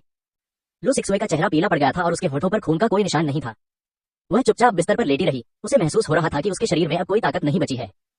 उसने कांपते हाथों से अपना फोन अनलॉक किया, लेकिन झाओ हुईफेंग ने अभी भी संदेश का जवाब नहीं दिया था। उसने निराशा में अपनी आंखें बंद कर ली और उसकी आंखों के कोनों से 2 आंसू बह निकले। कल जब वह बेहोशी से जागी तो उसने पाया कि सोंग युहान का निधन हो चुका था और लू बो और जुइलान उसके बिस्तर के सामने उदास चेहरों के साथ बैठे थे। लू बोजेंग ने उसे ठंडेपन से देखा। उसकी आंखों में जरा भी स्नेह नहीं था। जब उसने देखा कि वह जाग गई है तो लू बो ने सीधे उससे पितृत्व परीक्षण के बारे में पूछा। उसने यह भी पूछा कि उस दिन कमरे में क्या हुआ था, वह क्यों गिरी थी और जो मेई ने लू सिमिंग से रिश्ता क्यों तोड़ लिया था। इन सवालों की बौछार के सामने लू सिक्सुए एक शब्द भी नहीं बोल पाई। वह केवल चुपचाप रोती रही और अपने माता पिता को गिड़गिड़ाती निगाहों से देखती रही। लेकिन लू सिक्सुए के आंसुओं से लू बो और जुइलान का दिल नहीं पिघला। यहाँ तक कि लू सिक्सुए से हमेशा प्यार करने वाली जुइलान ने भी भौहें चढ़ाकर पूछा कि पितृत्व परीक्षण किस बारे में है और उसके गर्भ में पल रहे बच्चे का नाम क्या है। लू सिक्सुए ने झाओ हुईफेंग के अफेयर के बारे में किसी को बताने की हिम्मत नहीं की। उसे डर था कि हे किंग को इसके बारे में पता चल जाएगा और फिर उसके पास बचने का कोई रास्ता नहीं बचेगा। वह केवल अपने निचले होंठ को काट सकती थी और बिना कुछ कहे धीरे धीरे रो सकती थी। अप्रत्याशित रूप से जब लू बो ने उसे इस हालत में देखा तो वह तुरंत खड़ा हो गया। उसने लू सिक्सुए को बिस्तर से उठाया और उसके चेहरे पर जोरदार थप्पड़ मारा। इस थप्पड़ से लू सिक्सुए स्तब्ध रह गई। लू सिक्सुए ने अविश्वास से लू बो की ओर देखा। लू बो और जुइलान ने उसे बचपन से ही बहुत लाड प्यार दिया था। उसने कभी सोचा भी नहीं था कि लू बो, जिसने हमेशा उससे प्यार किया था, उसे मारेगा। ये देखकर कि लू बो की आंखें ठंडी थी और वह उसके आंसुओं से बिल्कुल भी प्रभावित नहीं हुआ, लू सिक्सुए केवल दांत पीसकर फुसफुसाते हुए उनसे कह सकी कि गर्भपात हुआ बच्चा वास्तव में सोंग युहान का नहीं था और यह वही थी जिसने अपने पति को धोखा दिया था। लेकिन उसने ये कहने की हिम्मत नहीं की कि बच्चा झाओ हुईफेंग का है। वह केवल लू बो और जुइलान को गिड़गिड़ाती निगाहों से देखती रही, उम्मीद करती रही कि वे उनके 20 साल के रिश्ते की खातिर उसे दोष नहीं देंगे। ये सुनकर लू बो का चेहरा लाल हो गया और उसने लू सिक्सुए को इतनी गुस्से से घूरा मानो वह उसे खा जाना चाहता हो। लू बो का चेहरा देखकर लू सिक्सुए थोड़ी डर गई और उसने मदद के लिए जुइलान की ओर देखा। लेकिन अप्रत्याशित रूप से जुइलान, जिसने हमेशा उससे प्यार किया था, ने न केवल उसे सांत्वना नहीं दी बल्कि ठंडे चेहरे के साथ उसके पास गई और उसके चेहरे पर जोर से थप्पड़ मारा। लू सिक्सुए की हैरान और दुखी निगाहों के सामने जुइलान ने गुस्से में उसे कुतिया कहा जिसने अपने ही भाई को बहकाया। जुइलान गुस्से से इतनी कांप रही थी कि उसका पूरा शरीर हिल रहा था। पहले उसे लू सिक्सुए पर कितना गर्व था, अब उसे उससे कितनी नफरत हो रही थी। जुइलान को पहले लगा था कि लू सिक्सुए उनकी पाली पोसी बेटी है और उन्होंने उसे अपने उदाहरण से सिखाया है। लू सिक्सुए अपने माता पिता के प्रति आज्ञाकारी, विनम्र और दयालु थी। लेकिन अब सच्चाई सामने आ गई है। उसे एहसास हुआ कि जिस बेटी पर उसे इतना गर्व था वह न केवल इस तरह की इंसान थी बल्कि उसने अपने बेटे को भी गुमराह किया था। जो इलान ये स्वीकार नहीं कर पा रही थी कि लू सिक्सवे ने अपने पति को धोखा देने जैसा इतना बेशर्म काम किया है, और वह ये भी स्वीकार नहीं कर पा रही थी कि लू सिक्सवे ने जिसके साथ धोखा किया वह उसका अपना बेटा लू सेमिंग था। यह सरासर अमानवीय है। लू सिक्सवे की उदास और हताश आंखों के सामने लूबो और जुइलान ने लू सिक्सवे को बताया कि सोंग युहान ने उसे तलाक का समझौता भेजा है, जिसमें उसे घर छोड़ने और उससे लिए गए एक पैसे वापस करने के लिए कहा गया है। लूबो और जुइलान ने यह भी कहा कि लू सिक्सवे ने अपने भाई को बहकाने जैसा बेशर्म काम किया है, और अब से लू सिक्सवे लू परिवार की बेटी नहीं रही, और उसके जीवन और मृत्यु का लू परिवार से कोई लेना देना नहीं है। इसके बाद लू सिक्सवे ने चाहे कितनी भी माफी मांगी और गिड़गिड़ाया, लूबो और जुइलान ने उसकी बात अनसुनी कर दी और दृढ़ता से मुड़कर वार्ड से चले गए। जाने से पहले लूबो ने ठंडी सी आवाज में लू सिक्सवे से कहा, इसमें तो वाकई कुछ बुनियादी गड़बड़ है। अगर यह हमारे लू परिवार से नहीं है तो हम इसे ठीक से पाल पोस नहीं सकते। अगर हमें पता होता कि ऐसा होगा तो शीगे के वापस आते ही हमें तुम्हें, एक धोखेबाज को, घर से बाहर निकाल देना चाहिए था। लू सिक्सवे लूबो की बातें सुनकर स्तब्ध रह गई। उसका दिल टूट गया था। उसने रोने या गिड़गिड़ाने की भी जहमत नहीं उठाई, बस बिस्तर पर बैठी रही। लू सिक्सवे चुपचाप उन दोनों को जाते हुए देखती रही। वह काफी देर तक चुप रही। आखिरकार उसकी आंखों में व्याप्त बेबसी और उदासी धीरे धीरे गायब हो गई और केवल आक्रोश और घृणा ही शेष रह गई। लू सिक्सवे ने सोचा, ऐसा क्यों? मुझे इस तरह क्यों जीना चाहिए? लूबो और जुइलान दोनों ने कहा कि उन्होंने लू सेमिंग को बहकाया था, और उन्होंने कभी इस बात का जिक्र नहीं किया कि लू सेमिंग के मन में उनके लिए कोई भावनाएं थीं। ऐसा लग रहा था मानो उनका प्यारा बेटा लू सेमिंग किसी संत जैसा हो और उन्हीं के बहकावे में आकर वह शादी के मंडप से गिर पड़ा हो। लेकिन प्रेम संबंध एक तरफा कैसे हो सकते हैं? लू सिक्सवे को यकीन नहीं हो रहा था कि लूबो और जुइलान को इस बारे में पता नहीं था। वे तो बस अपने बेटे के प्रति पक्षपाती थे। जहां तक उनकी गोद ली हुई बेटी की बात है, जिसका उनसे कोई खून का रिश्ता नहीं था, उन्होंने तो उसे बस त्याग ही दिया था। लू सिक्सवे मन ही मन उन दोनों पिताओं से नफरत करती थी जो उससे प्यार करने का दावा करते थे। सोंग युहान से नफरत करती थी जिसने उसे छोड़ दिया था, और लू सेमिंग से नफरत करती थी जो घटना के बाद छिप गई और गायब हो गई थी। तभी डॉक्टर आए और लू सिक्सवे को बताया कि सोंग के पिता और सोंगली द्वारा पहले जमा की गई चिकित्सा फीस का भुगतान कर दिया गया है, और लू सिक्सवे से जल्द फीस का भुगतान करने के लिए कहा, अन्यथा उन्हें आज ही अस्पताल से छुट्टी दे दी जाएगी। लू सिक्सवे असहाय महसूस कर रही थी। प्रसव के बाद वह अभी भी आराम कर रही थी। पिछले कुछ दिनों में उसने बहुत कुछ झेला था। उसका मिजाज कभी अच्छा तो कभी बुरा हो रहा था, और उसका शरीर दिन ब दिन कमजोर होता जा रहा था। उसके पास जाने के लिए और कोई जगह नहीं थी, इसलिए उसे अपनी थोड़ी बहुत बचत से उस दिन का शुल्क चुकाना पड़ा। शेष राशि बहुत कम देखकर लू सिक्सवे के पास मदद के लिए झाओ हुईफेंग को संदेश भेजने के अलावा कोई विकल्प नहीं था। लेकिन अप्रत्याशित रूप से झाओ हुईफेंग ने उसे पूरी तरह से नजरअंदाज कर दिया। लू सिक्सवे ने पूरे दिन इंतजार किया, लेकिन अब और इंतजार नहीं कर सकी। इसलिए आज सुबह उसने एक संदेश भेजकर उस एकमात्र व्यक्ति से मदद मांगी जो शायद उसकी मदद कर सकता था, उसकी अच्छी दोस्त हेकिंग। जब हेकिंग आई तो लू सिक्सवे निराशा से स्काईबोर्ड को घूर रही थी। जब हेकिंग की नजर लू सिक्सवे के कागज की तरह पीले चेहरे पर पड़ी तो वह स्तब्ध रह गया। लू सिक्सवे बेहद थकी हुई और कमजोर दिख रही थी, मानो उसकी सारी ऊर्जा खत्म हो गई हो, जिससे लोगों को दुख हुआ। हेकिंग ने जल्दी से कुछ कदम आगे बढ़कर चिंता से पूछा, जुए, तुम्हें क्या हुआ है? हेकिंग को आते देख लू सिक्सवे मुश्किल से उठी, पहले से तैयार बहाना निकाला और बोली, वह मेरे बड़े भाई की प्रेमिका है। उसने देखा कि मेरे बड़े भाई को मेरी परवाह है, इसलिए उसे जलन हुई और उसने मुझे धक्का देकर जमीन पर गिरा दिया, जिससे मेरा गर्भपात हो गया। सोंग परिवार ने मुझ पर बच्चे को न रखने का आरोप लगाया, इसलिए उन्होंने सोंग युहान से मुझे तलाक देने के लिए कहा और औपचारिकताओं को संभालने के लिए पहले ही एक वकील को नियुक्त कर दिया है। मेरे माता पिता मुझे तलाक लेने और उन्हें शर्मिंदा करने के लिए दोषी ठहराते हैं, इसलिए वे अब मुझे अपनी बेटी के रूप में स्वीकार नहीं करते हैं। शाओ किंग, मेरे पास रहने की कोई जगह नहीं है, क्या तुम मुझे कुछ दिनों के लिए अपने यहाँ रख सकती हो? मैं वादा करता हूँ कि नौकरी और रहने की जगह मिलते ही मैं यहाँ से चला जाऊंगा। मैं तुम्हें कोई परेशानी नहीं दूंगा। बोलते समय लू सिक्सवे रो रही थी और समय समय पर हे किंग के चेहरे के भावों को देख रही थी। यह सुनकर हे किंग को गहरा सदमा लगा। कुछ दिन पहले हनहाई होटल में शिया शिगे से मिलने के बाद से ही वह शिया शिगे के अफेयर को लेकर परेशान है। उसे लगा कि शिया शिगे को रोका नहीं जा सकता, लेकिन उसने दूसरों को ऐसा करने देने की हिम्मत नहीं की, इस डर से कि शिया शिगे उसके भाई की दुर्घटना से जुड़े उसके रिश्ते के बारे में दूसरों को बता देगी। अप्रत्याशित रूप से इन दिनों लू सिक्सवे की समस्या इतनी गंभीर हो गई थी कि उसका परिवार इस समस्या का समाधान खोजने के बारे में सोच रहा था। हे किंग ने जब ये सारी जानकारी समझ ली तो उसने गुस्से से कहा, सोंग युहान और तुम्हारे माता पिता हद से ज्यादा कर रहे हैं। इसके लिए तुम्हें कैसे दोषी ठहराया जा सकता है? तुमने अभी अभी अपना बच्चा खोया है और उन्होंने तुम्हारे साथ ऐसा बर्ताव किया। लू सिक्सवे का पीला चेहरा देखकर हे किंग ने आह भरी और उसे दिलासा देते हुए कहा, तुम्हें घर आकर कुछ समय मेरे साथ रहना चाहिए। अभी प्रसवोत्तर आराम का समय है। अस्पताल के बजाय मेरी दाई से तुम्हारी देखभाल करवाना ज्यादा सुविधाजनक होगा। शायद कुछ दिनों में तुम्हारे माता पिता समझ जाएंगे और तुम्हें वापस ले जाएंगे। ये सुनकर लू सिक्सवे ने कृतज्ञतापूर्वक हे किंग की ओर देखा और कहा, श्याओ किंग, धन्यवाद। ये सब तुम्हारी वजह से ही संभव हुआ है, वरना मुझे सच में नहीं पता होता कि मैं क्या करती। हे किंग मुस्कुराई और बोली, मुझसे इतनी विनम्रता मत दिखाओ, हम अच्छी बहनें हैं। ये कहने के बाद हे किंग लू सिक्सवे को अस्पताल से छुट्टी दिलाने की प्रक्रिया में मदद करने चली गई। हे किंग के जाते समय उसकी पीठ को देखकर लू सिक्सवे ने राहत की सांस ली। आखिरकार हे किंग की मदद से उसे रहने की जगह मिल ही गई। अगर वह अस्पताल में ही रहती तो अस्पताल के बिल चुकाने में असमर्थ हो जाती। सुबह नाश्ते के बाद जिया शिगे सन युइगुई को अस्पताल ले गई। चाकू का घाव गहरा नहीं था और कल समय पर इलाज मिलने से घाव में संक्रमण नहीं हुआ। ये देखकर शिया शिगे को राहत मिली। डॉक्टर ने सन युइगुई को दोबारा दवा लगाने और पट्टी बांधने में मदद की, जबकि शिया शिगे बिल चुकाने के लिए बाहर चले गए। बिल चुकाने के बाद शिया शिगे ने ध्यान से देखा। जब वह पहले इस अस्पताल में आई थी तो उसे लगा था कि यहाँ ज्यादा मरीज नहीं है और यह कुछ सुनसान सा है, लेकिन आज अस्पताल में काफी लोग थे और कई मरीज ज्वालामुखी की राख से हुए संक्रमण और निमोनिया से पीड़ित थे। ऐसा प्रतीत होता है कि वायु प्रदूषण की समस्या ने अनिवार्य रूप से कई लोगों को प्रभावित किया है। वर्तमान में पड़ रहे भीषण तापमान के विपरीत, जहां कोई व्यक्ति एयर कंडीशनर वाले कमरे में छिप सकता है, वैश्विक वायु प्रदूषण के प्रभाव में भले ही कई धनी लोगों के घरों में एयर प्यूरिफायर हों, वे इस बात की गारंटी नहीं दे सकते कि वे ज्वालामुखी की राख के प्रदूषण से पूरी तरह मुक्त होंगे। शिया शिगे ने फीस चुकाई और दवा ले ली। जैसे ही वह जाने लगी, उसने हे किंग और अंगरक्षक को लू सिक्सुए को अस्पताल से छुट्टी दिलाने के लिए ले जाते हुए देखा।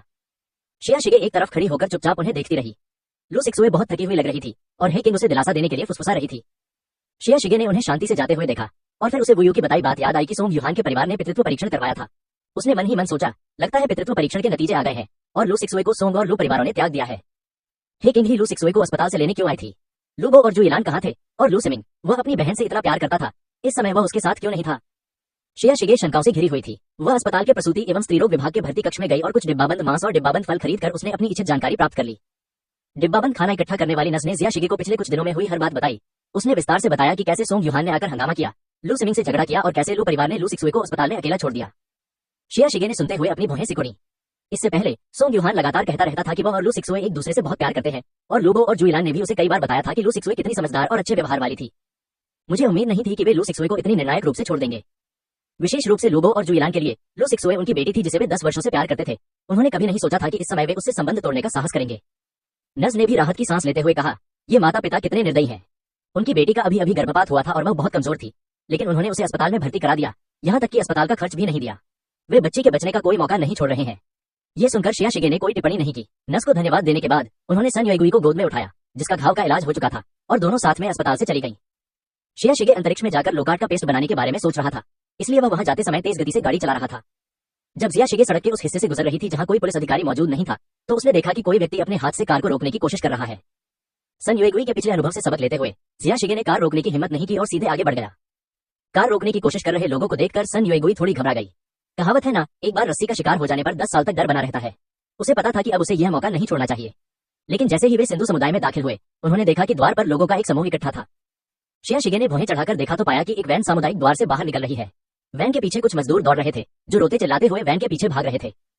कई लोगों ने कुछ दूरी तक कार का पीछा किया, लेकिन जब उन्होंने कार को और दूर जाते देखा और वे उसका पीछा नहीं कर पाए, तो वे रुक गए, सड़क पर बैठ गए, एक दूसरे को गले लगाया और फूट फूट कर रोने लगे।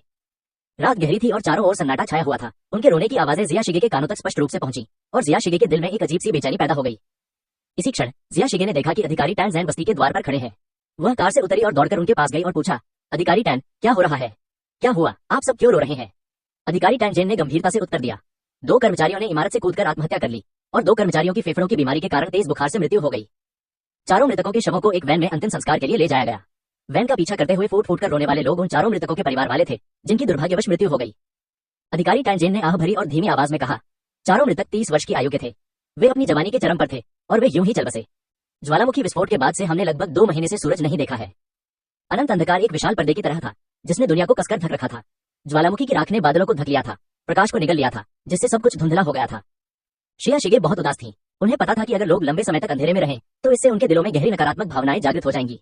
चिंता, अवसाद, क्रोध और अन्य भावनाएं अंधेरे में ज्वार की तरह उमड़ पड़ेंगी, जिससे लोग खुद को उससे बाहर नहीं निकाल पाएंगे। इसके अलावा ज्वालामुखी की राख के कारण कई लोगों को श्वसन और फेफड़ों संबंधी समस्याएं हो गईं। कुछ लोग गंभीर रूप से संक्रमित हो गए और उन्हें सांस लेने में तकलीफ होने लगी। साथ ही वे असहनीय पीड़ा में थे। इस दोहरे अत्याचार के चलते आत्महत्याओं की संख्या बढ़ रही है और हर जगह निराशा का माहौल छाया हुआ है। शिया शिगे चुपचाप कार में लौट आई। उसने जल्दी घर जाकर बिना सोए लोकार्ड का पेस्ट बनाने का फैसला किया। उसका उदास चेहरा देखकर सन युएगुई ने चिंता से पूछा, क्या हो रहा है? अभी अभी वे लोग कौन थे? शिया शिगे ने गंभीर भाव से उसे बताया कि अधिकारी टैंजेन ने अभी अभी क्या कहा था। ये सुनकर सन युएगुई ने भी आह भरी। वह भी उस अंधकार में वातावरण से प्रभावित होकर कुछ उदास स्वर में बोली, एक अच्छा इंसान यूं ही चला गया।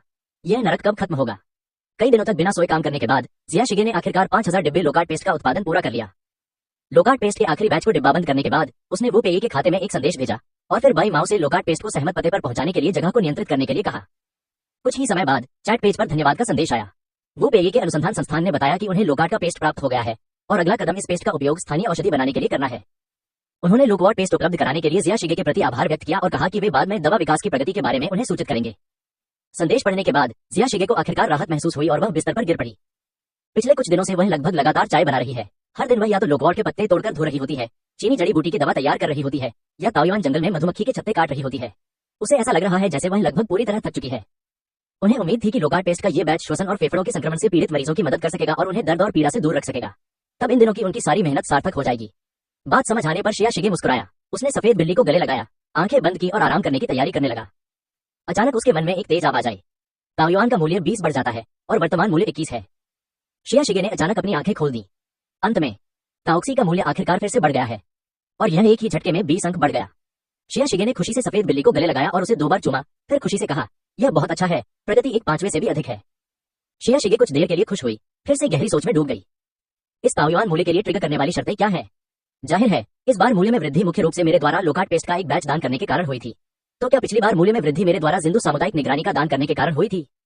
लेकिन मैंने इससे पहले भी आपातकालीन कार्यालय में संपीड़ित बिस्कुट दान किए थे और उस समय उनका मूल्य नहीं बढ़ा था। कुछ दिन पहले मैंने समूह में जिन लोगों को बुखार था उन्हें ज्वनाशक दवाएं भेजी, लेकिन बुखार का स्तर अपरिवर्तित रहा। यह देखा जा सकता है कि दान एक ट्रिगर स्थिति नहीं है। अब अगले क्षेत्र को अनलॉक करने के लिए ताओवाद मूल्य के 79 और अंकों की आवश्यकता है, और जिया शिगे को अभी भी इसका कोई अंदाजा नहीं है। इन दिनों लू सिक्सुए हे किंग के साथ बहुत आराम से रह रही है। हे परिवार की आया उसकी अच्छी देखभाल करती है और हर दिन उसके लिए बहुत ही स्वादिष्ट भोजन बनाती है। अतिथि कक्ष विशाल और रोशनी से भरपूर है। भारत से मंगवाए गए हस्तनिर्मित पर्दे और कालीन एक दूसरे के पूरक हैं। सावधानीपूर्वक तैयार की गई प्रकाश व्यवस्था से कमरे में रोशनी उज्जवल और कोमल बनी रहती है और हवा में सिंघाड़े की हल्की मीठी सुगंध फैली रहती है।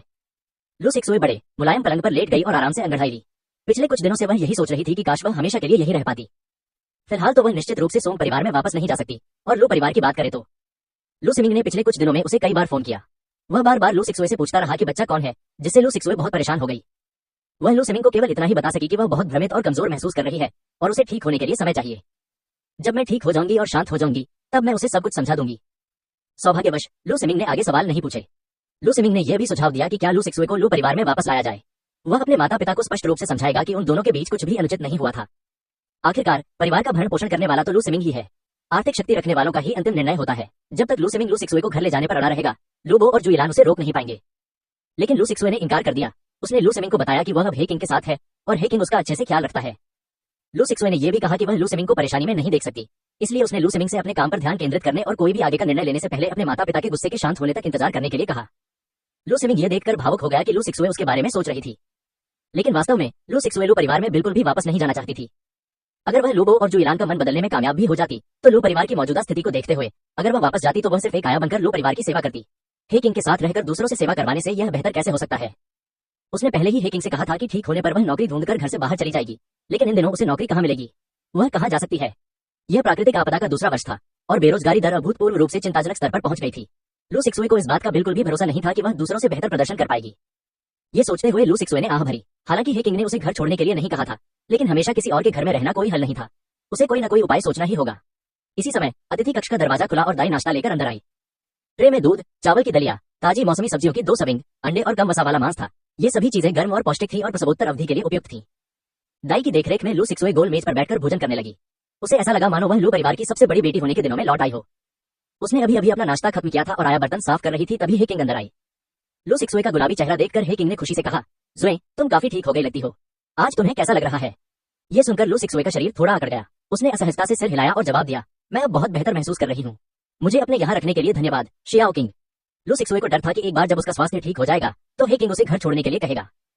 ये सोचते हुए लू सिक्सुए ने संकोच से पूछा, शियाओ किंग, क्या इन दिनों यहाँ रहने से मैंने तुम्हें कोई परेशानी दी है? तुम्हें पता है मैं हमेशा से ही दूसरों को परेशान करने से डरने वाली इंसान रही हूँ। हे किंग ने हाथ हिलाते हुए जवाब दिया, नहीं नहीं, मुझे नहीं लगता कि इससे कोई परेशानी है। मेरे बड़े भाई बहुत कमाते हैं, इसलिए घर में सिर्फ मैं और मेरे पापा ही होते हैं। पापा भी सुबह जल्दी निकल जाते हैं और देर से लौटते हैं और अक्सर घर पर नहीं होते। मैं हर दिन अकेली रहती हूँ और मैं बहुत ऊब जाती हूँ। जुए, मुझे लगता है कि अब हम दोनों का साथ होना बिल्कुल सही है। बस मन की शांति के साथ यही रहो। पहले हेयू घर पर उसके साथ रहती थी, लेकिन अब हेयू गायब है और हे किंग घर पर अकेले बहुत ऊब रही है। दरअसल हे किंग बचपन से ही घर में एक बहन चाहती थी जो उसका साथ दे सके। अब जब लू सिक्सुए यहाँ है तो ही किंग को लगता है कि अब उसके साथ कोई है, इसलिए उसे लू सिक्सुए के लंबे समय तक यहाँ रहने से कोई आपत्ति नहीं है। हेयू के बारे में सोचते हुए हे किंग को कुछ समय पहले हानहाई होटल में शिया शिगे के साथ हुई घटना भी याद आ गई।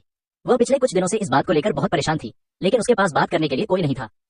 संयोगवश लू सिक्सुए अभी यहीं मौजूद थी, इसलिए हे किंग ने लू सिक्सुए को इस मामले के बारे में बताया। बाद में हे किंग ने घबराकर उससे पूछा, जुए, जिया शिगे को इसके बारे में कैसे पता चला? मेरे पिता और अन्य लोगों ने आसपास के निगरानी कैमरों की कई बार जांच की और जिया शिगे निगरानी में कहीं भी नहीं दिखी। जब वह अपॉइंटमेंट पर नहीं गई तो उसे इसके बारे में किसने बताया? लू सिक्सुए ने भौहें चढ़ाकर कुछ देर सोचा, फिर बोली, इस बारे में सिर्फ हम चारों को पता है। अगर हम दोनों किसी को नहीं बताते और जी बेन हुई एक समझदार इंसान है तो सिर्फ वू जियानिंग ही बची है। वू जियानिंग जिया शिगे की चचेरी बहन है, इसलिए सबसे ज्यादा संभावना उसी की है। ये सुनकर हे किंग ने सिर हिलाया। पिछले कुछ दिनों से इस बारे में सोचने के बाद उसे भी लगा कि वू जियानिंग ने ही उसके बारे में जानकारी दी थी। यह वू जियानिंग ही होगी जिसने शिया शिगे को बताया था कि वह उसे सबक सिखाना चाहती है। बाद में हे हानकुन ने अपने बेटे को ढूंढने में इतना हंगामा किया। शिया शिगे जानती थी कि हे यू लापता है और वू जियानिंग के मुखबिर के साथ शिया शिगे ने जरूर कुछ जोड़ा होगा। ये सोचते हुए हे किंग ने घबराकर कहा, मुझे क्या करना चाहिए? जुए, आपको क्या लगता है मुझे क्या करना चाहिए? क्या आपको लगता है कि जिया शिगे किसी को इसके बारे में बताएगा? अगर मेरे पिताजी को पता चल गया तो क्या होगा? हे किंग को याद आया कि जब हे यू पहली बार गायब हुआ था तो उसके पिता लगभग पागल हो गए थे। वे बार बार कहते थे कि अगर उनका सबसे छोटा बेटा सामने आ गया तो वे इसमें शामिल सभी लोगों के टुकड़े टुकड़े कर देंगे। अगर अब कोई हे हानकुन को बताए कि हेयू उस महिला को सबक सिखाने के लिए बिना निगरानी वाली गली में भाग गई थी, जिससे दूसरों को उसका फायदा उठाने का मौका मिल गया, तो हे हानकुन उसे पीट पीट कर मार डालेगी। हे हानकुन हमेशा से लड़कियों के मुकाबले लड़कों को ज्यादा पसंद करता रहा है।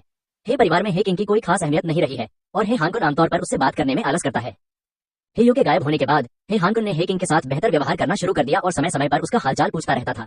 हे किंग इस प्यार को खोना नहीं चाहती थी। जिया शिगे अब उसके लिए एक टाइम बम की तरह था। ये सोचते हुए हे किंग ने लू सिक्सुए का हाथ पकड़ा और घबराकर पूछा, जुए, जिया शिगे के फोन में अभी भी वू जियानिंग द्वारा भेजा गया संदेश है।